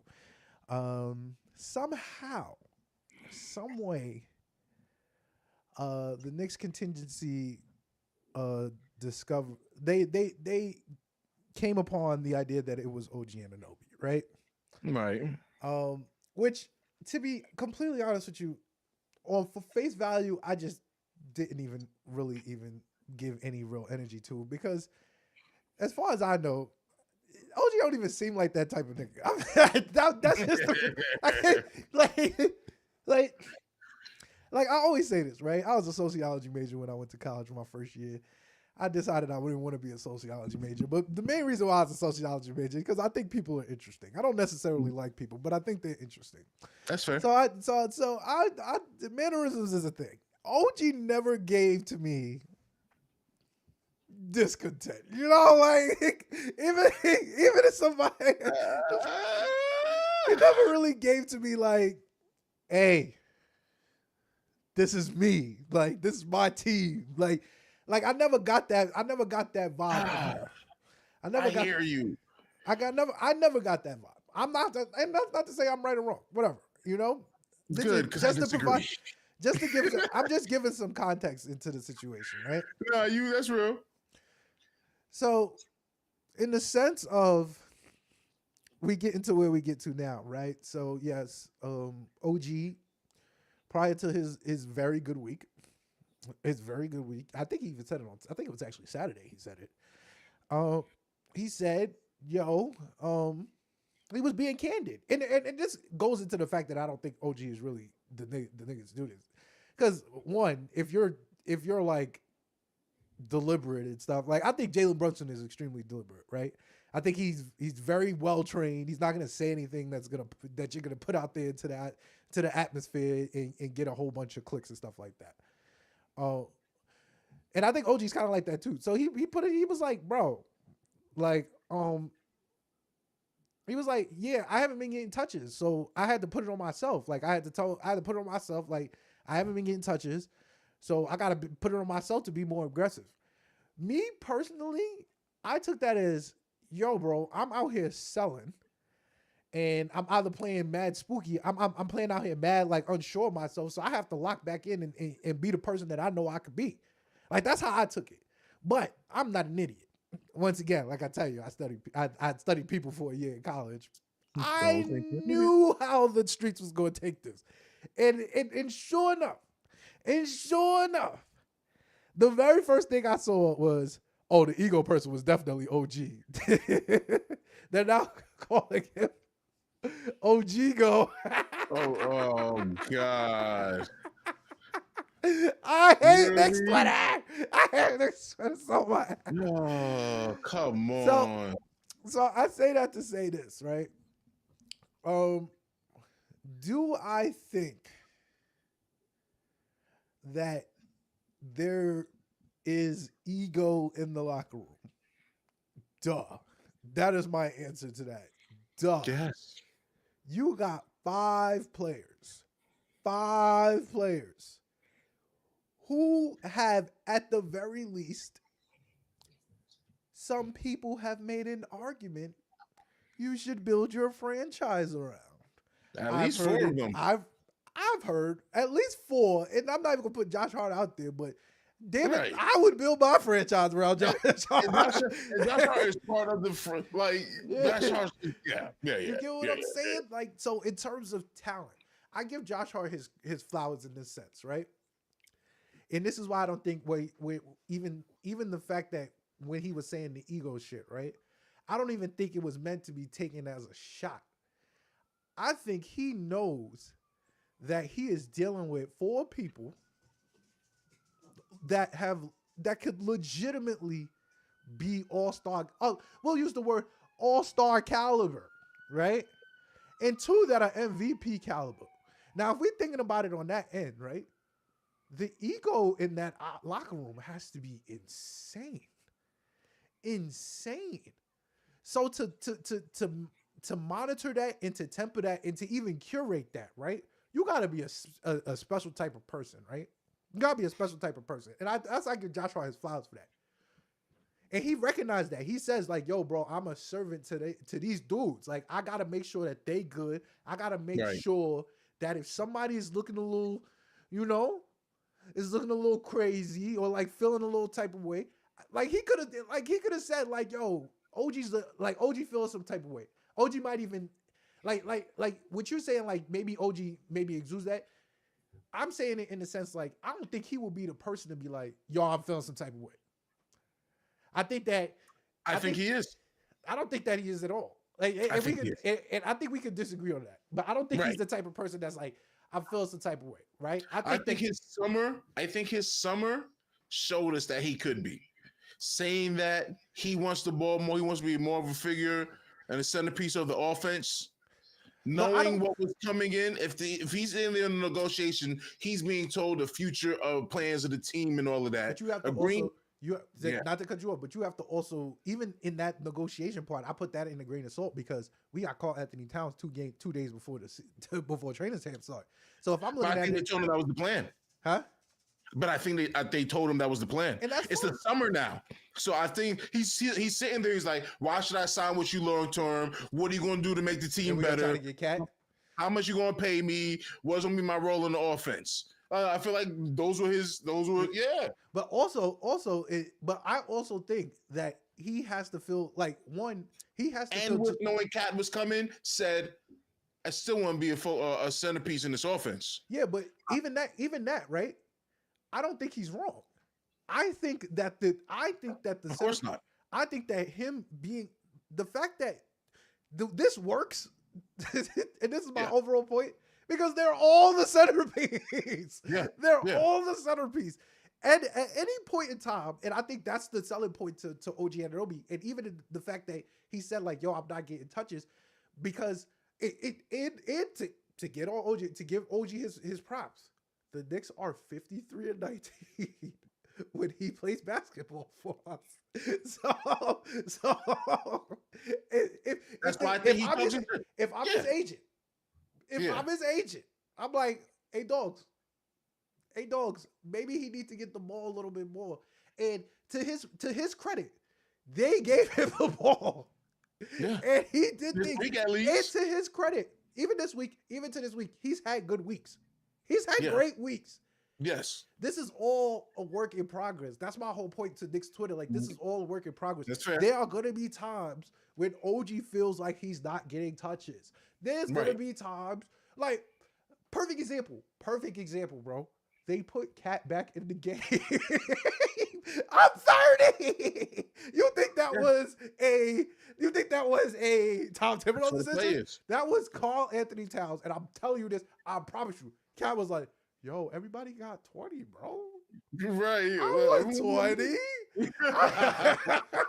Yo, coach, let me go get 20. Yo, Cat, we already up. Yo, coach, let me go get 20. Let me go get it. Because you know how I know that? Because he had 13 and he came in, he shot a 3 and he went straight to the Baja and they took that nigga out because he fell on the floor. They took that nigga out. If he didn't fall on the floor, he would have got 20. He fell on the floor and they took that nigga out. They said, oh no, this is over. This is over. So I say that to say this, right? My whole point on this is that, bro, we are a team full of very good players. Like 5 above average players start for our team. 5 above average players. No, I don't think any other team can say 5 above average players start for their team. Like you may have 5. You might have like 3 above average players and 2 like fitted in guys. We have a 5 above average players starting for the team. The fact that at the very least somebody's gonna be like, all right, bro, I ain't gonna lie, I ain't touched the ball in like a game and a half. And we're waiting for number 6 to like come back. Yeah, like, you get what I'm saying? Rich. So if we looking at it like that, it's like, yo, bro, y'all have to just understand these are people. Like these are people. They are people with feelings, like you say. OG gonna go into something. He like, yo, bro, I deserve more touches. We lost 9 games when I played. Like, bro, like this is my team. Like, what are you talking about? Like, bro, y'all ain't lose that. Y'all ain't going a 40-9 stretch, bro. Respectfully, I bring the wins. Like, here's the proof. And there's an argument to be made that he's bringing the wins. So just quick counter, because we spoke about this earlier before we got on there. Mm-hmm. I said the statement was that OG and Josh Hart were beefing. Yes. That was the general statement. Yes. And I said I could completely understand a world where that is possible. I could completely and easily understand a world where that is possible. And I agree with that. And I feel like words were shared. Brunson deliberately became Dimeson, deliberately feeding my son OG. But it was working, and therefore we just kept this shit going. Because as abruptly as we saw the change with Tibbs and the 9-man rotation, we saw abruptly not a win. Change. Is that not a win for our team? Is that not a win for? But we're only getting better. So like we could go from this to be like a men conversation, right? If we out here, we try to be the prime example of wholesome men and whatnot. You talk about, yo, if we got disagreements, right? We can squash that shit immediately. Right. We can squash that.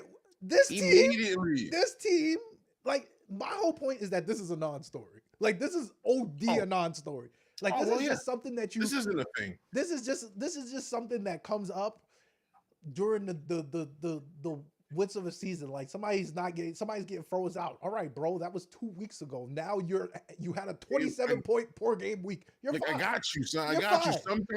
Sometimes you're gonna feel that way. Yeah. But sometimes you're gonna be doing it. All right, I'm not gonna do it, and you try to control your feelings. Yeah, and the reality of the situation is, and that's why I love this team so much, because I think what you said, like Cap, him being so deliberate, like, all right, OG feels some type of way.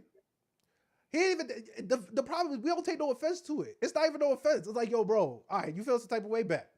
I'm about to give you the ball 10 times next game. You better cook. I bet, nigga, I'm cooking. It's sure enough. It's sure enough. That's exactly what you said. They said, yo, it worked because, hey, yo, I'm giving you the ball. You better fucking cook. All right, bro. All right, bro. We good. We good. We dap shit up. We Gucci. That's beautiful shit. Like, my bad if you feel like using getting more. I got you. Right? I got you. It's fine. We good. Yo, Cat, you want to go in the game and get 20? Yo, Cat, you feeling left out? I got you. That's what I'm saying. Bro, my overall point is this. We are a vibes team. We are going to win off vibes and vibes alone. Yes. So Josh Hart being the vibes curator, because that is his new title, the vibes curator of the New York Knicks. He knows if the vibes are not right, I gotta do some things about it. And that's whether that's, yo, Mikhail, that nigga is not making no threes. We see this happen all year, by the way. This is why this is hilarious to me. Because every time we run into a problem, it's either Josh Hart who fixes it, or we collectively as a team fix it. Josh Hart told y'all, yo, Mikhail playing bad? All right, let's get this nigga right. What they do? They get him right. Oh, they got him right. So even that, at the expense of Mikhail getting right, OG kind of dialed back a bit. All right, we gotta get OG right now. Yeah. Now I've seen 4 games. Who's next? Cat. Carl Anthony Towns, who just it's consistent vibes curation. Love this guy. You're not wrong. I truly do. You're not wrong. It's who's the mastermind and man enough and smart enough to control all of this? Brunson. Yeah. Because at the end of the day, everybody knows this is Jalen Brunson's team. like everybody knows. Even if OG is like, damn, bro, this I should feel some type of way because I need to get more touches. But you know who's gonna get you more touches? Yeah. The captain. Brunson. Yeah. The captain. Yeah. Brunson, yeah. Hey, listen, guys, I'm sorry. This is not a story. You're not gonna find no dissent between Josh Hart and OG Anunoby. I'm sorry. Yeah. The nigga just averaged 27 this week. I bet you it was no bad Caucasian Jones in the function either. He just was out there giving out pure work. Was Sydney Sweeney in the building? I don't know. Did Anne Hathaway pull back up? I don't know. I just know that brother came and got buckets. That's all I know. She's on my timeline.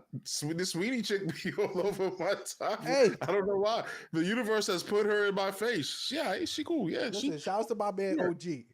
I'm gonna let you know. I'm like coach here of multiple hives on the Knicks team, and I'm here for it. I'm not allowing no OG Anunoby slander. Y'all not gonna get it past me. Oh well, of course not. Y'all not gonna get it past me. I have seen. We have too many of those guys. Never mind. I was gonna say he's the most important, impactful player we have. Bro, no, it's everyone in our starting 5 is equally as important and impactful, and we can't lose not to one of them. Not one of them. That's why we need 2 transactional slices. That's why I need 2 transaction slices. I need some insurance. Just in case somebody gotta go sit out for 15 games. I need some insurance. That's it. Well, speaking of trades and heart and vibes, yes, my Knicks for clicks of the week was this poll that I seen that was put up. I'm gonna give you the answers first. The answers was 4%. Okay. Hell nah, LOL, 96%. Nice. Yeah, hell no. The random, but would you trade Hart for Randall? No. Hell no, 95%. Can't do it. Yeah, 96. You're making it 97. Of course. This is one of those situations. I saw this and I thought Knicks for clicks immediately when I seen it. Why would you do that to me even? Why would you do that to me? Yeah. All right. And that's not even to say, bro, that's not even to say, like, y'all know I have my relationship with Julius Randle. Josh Hart Yo, bro, I got you. No, bro, I got you. Yo, my next week, I got you. Hold on. I got you. So usually this will be one that I will hide from. And when I mean hide from, I mean I'm able to use a mathematical way to make it just so logical not to do this trade that it shouldn't even be discussed doing this trade. Yeah. And my answer would have been Randall's getting paid like $36 million right now, 36, 38, whatever it is. Josh Hart getting paid 18. So I got paid twice as much to get Randall. That's strain on my cap space. I can't do as much. Blah, blah, blah, blah. And I would have ducked smoke from the conversation because of that. Because I would say easy out. So already there is no way this should even be a thing. But let's take that away and think about the players. No, you would not trade Josh Hart for Randall. It is not slander. It's just the fact that Randall can't fit in the Josh Hart role, and we have somebody in the Randall role, and Josh Hart is killing it in a way that Randall could not killing in his role, and Randall was doing his job in a way that Josh Hart could not do his job. So that's what tough. That is. It's tough. Now the root of the problem of this is that you're not being honest with your intentions and your reasons of even putting this up. This is just nasty work. Like, it's clickbait. It's clickbait for sure. we lack the definition this week. The definition. Everything is nice. The vibes are immaculate. Vibes are immaculate. This is what happens when the vibes are immaculate. You gotta find something. So what do? We become our own best friend. We become our own worst enemies, and we turn on ourselves. This is true. Once a Nick, always a Nick. Once a Nick, always a Nick. Once a Nick, always a Nick. Love it. So since when do we do this? How often have we done this before? I don't even know why people still talk about Julius Randle. He's been going up the team for almost 6 months. He got his own problems. He got to get his own money. He got to do his own. He's trying to survive a trade deadline this week too. Of course, man. I heard him to Miami. I was like, okay, how do you make that work? Okay. Jimmy back to Minnie. Jimmy not gonna work well with Rudy. Jimmy not going back to Minnie. He's not going to work well with Rudy. He's not going to work well with Rudy. The funny thing, Minnie. The funny thing about Ant-Man is that Ant-Man is so he's like emotionally mature, right? So he know like people don't fuck with Rudy, but he not about to just let you fuck with Rudy. Like, you know, like he's not just about to do that. Like he's like, I gotta get the best out of Rudy, so he just about to let you fuck with him. Right, Jimmy will fuck with Rudy. He will fuck with Rudy. Jimmy gonna fuck with Rudy. He'll be like, nah, fuck him. Don't put him on the court. Super toxic. Super Don't toxic. Put him on the court. Ant-Man, go. No, that's a toxic ass team. No, it would be crazy. Anyway, stop this. Stop this. The vibes have to be right, people. The vibes need to be right from all around.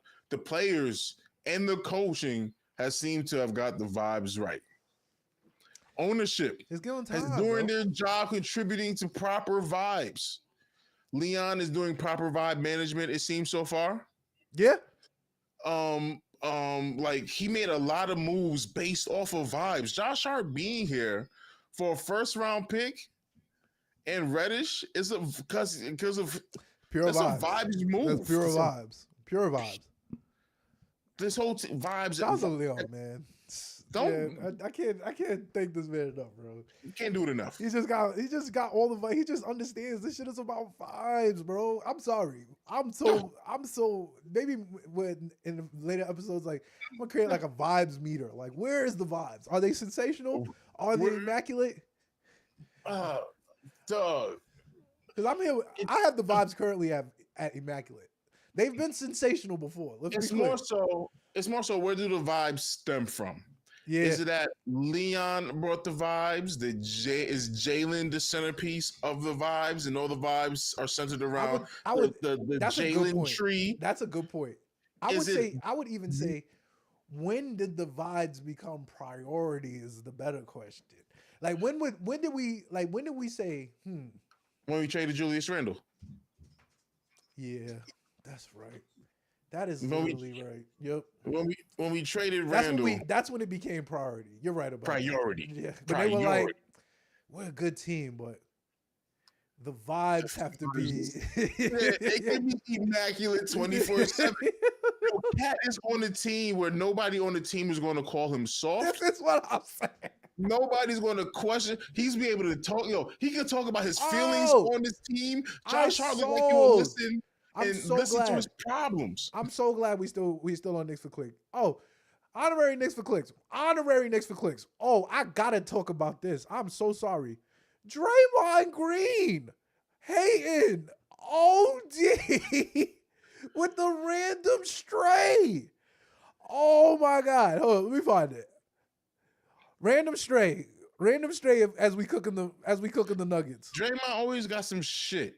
Here we go. Like, Here we go. There should be a ban on Draymond. Random straight. Not only was we cooking the nuggets, Draymond Green, the Golden State Warriors had a game literally next on TNT, and he found time.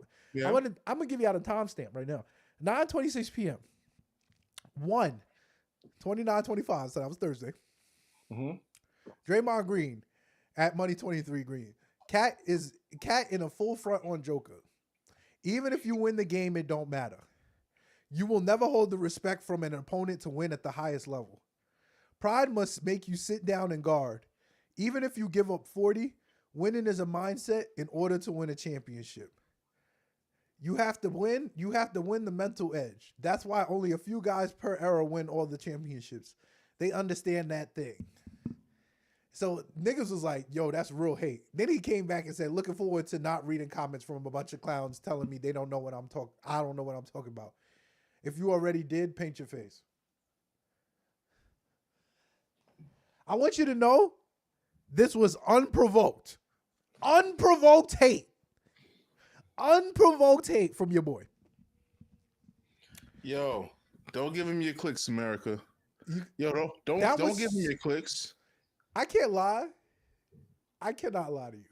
He wants the New York bag so bad. This is the prime definition of Knicks for clicks. Like, this is what we do it for, really. I ain't even gonna lie.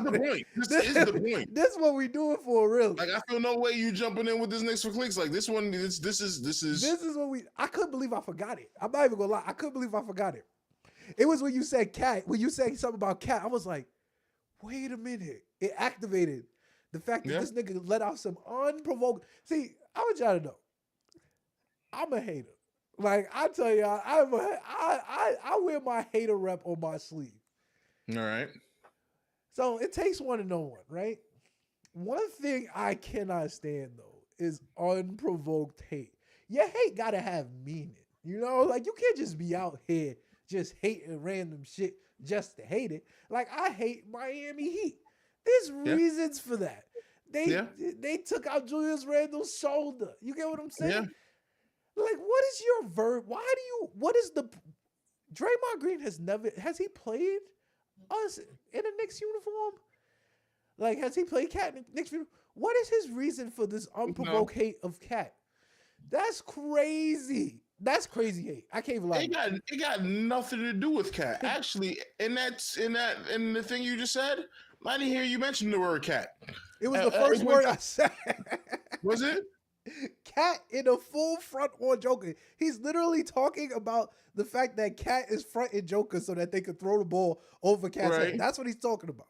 Right. And he's telling you that you gotta allow Joker to get it and play him. And he's I didn't hear.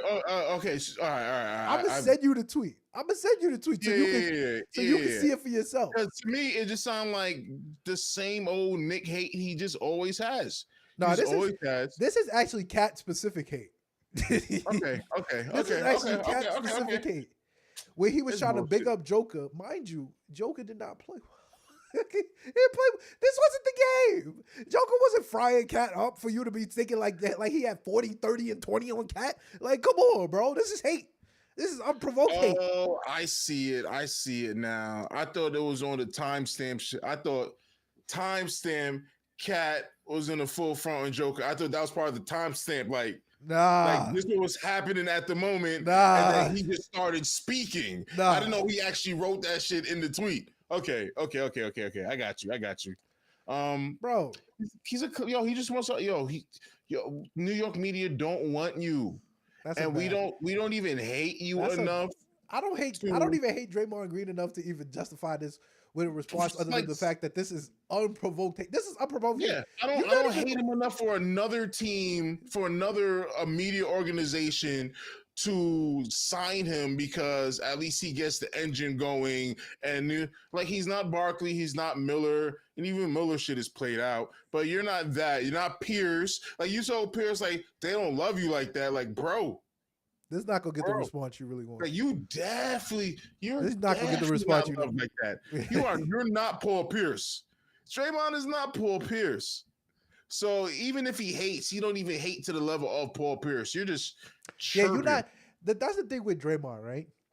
And even with his, like, when he be throwing these little shots at the Knicks, right? Which, whatever, right? Like, it's the same thing with Shaq. Like, bro, like, you didn't even really do enough in your Knicks hate career to warrant the level of response that you want to get from this level of clickbaity shit that you're putting out. See, this is the thing. Like, Trae Young is God. Like, he's the godfather of Knicks hate. Like, well, like, even Reggie Miller to a certain extent. But, like, it's the same thing with him and Trae Young. It's like, all right, you guys, we have a level of respect for y'all, but we also beat the shit out of y'all entire career, right? Draymond's in the West. We don't even care about the West team until the final. No, we don't. It's not a concern. Draymond, like. It's not even like the Grizzlies. Like, this has been something. To be honest, I don't even see him as Josh Hart. Like, only reason that cats will compare Josh Hart to Draymond is because Clay and Curry brought Draymond some rings. I feel like Draymond was wildly replaceable in that role. Mad other people could have done it. The heart and soul role, That's called the heart and soul role. The heart and soul role. Like, come on. I feel like mad other people could have done it. Like, you were like, I can't believe you're still there. I can't believe he outlasts Clay. He outlasts Clay. Hey. I didn't think he would outlast Clay, but he did. I didn't think he was going to outlast Clay either. That was a crazy move. But he probably gave some up. No, he gave him bad money. They only paid him $25 a year. He gave a bread that Clay didn't need to do because Clay was the actual goods and Dre would come on a bargain. But $25 million, dog, like, even then, I'm like, all right. I'm like, you're not even hated enough to be like interesting with your shit, son. Like, my whole thing with Draymond is that, bro, this is your brand, so it don't even hit the same. Honestly, that's the way I see it. It don't even hit the same. Corny. It don't even hit the same. If it hit the same, I would feel some type of way. But it was like it's just the fact that it was unprovoked. Like, you got no what's your beef with Carl Anthony's house? Nigga, like, see us on the court. See us on the court. See us on the court. Our team is better than yours. See us on the court. We're better than you. See us on the court. Yes, indeed. All right, let's wrap it up, man. Thank you guys for tuning in per usual. Damn, you salted it just now with that. Ugh. Now I'm mad at you for jumping in with that Draymond hate. Definition of Knicks for clicks or not, son. That shit was a salty vibe. Hey, we ain't gotta worry about Draymond. Draymond not even on the court. Moral of the story, Knick Nation, good vibes only. Only bring good vibes to the party. Or stay your ass at home. Yes, indeed. Vibes are immaculate. Soon to be sensational. And required. Yes, indeed. At the door. Like I said, thank you guys for tuning in per usual to the Knicks in 6 pod. Make sure you follow us everywhere at Knicks in number 6 IX pod. Make sure you follow the network everywhere at Smooth Family ENT. I'm not mentally trained like a hamster in the bell and the wheel and shit. To just after that. Do not type in cha-cha-cha, people. I type in the cha-cha-cha. Got you. Make sure you follow me everywhere at Fries My Guru, and Sean will find you. We will see you next week. Post-trade deadline, man, for the post-trade deadline special. Keep the team. Keep the team.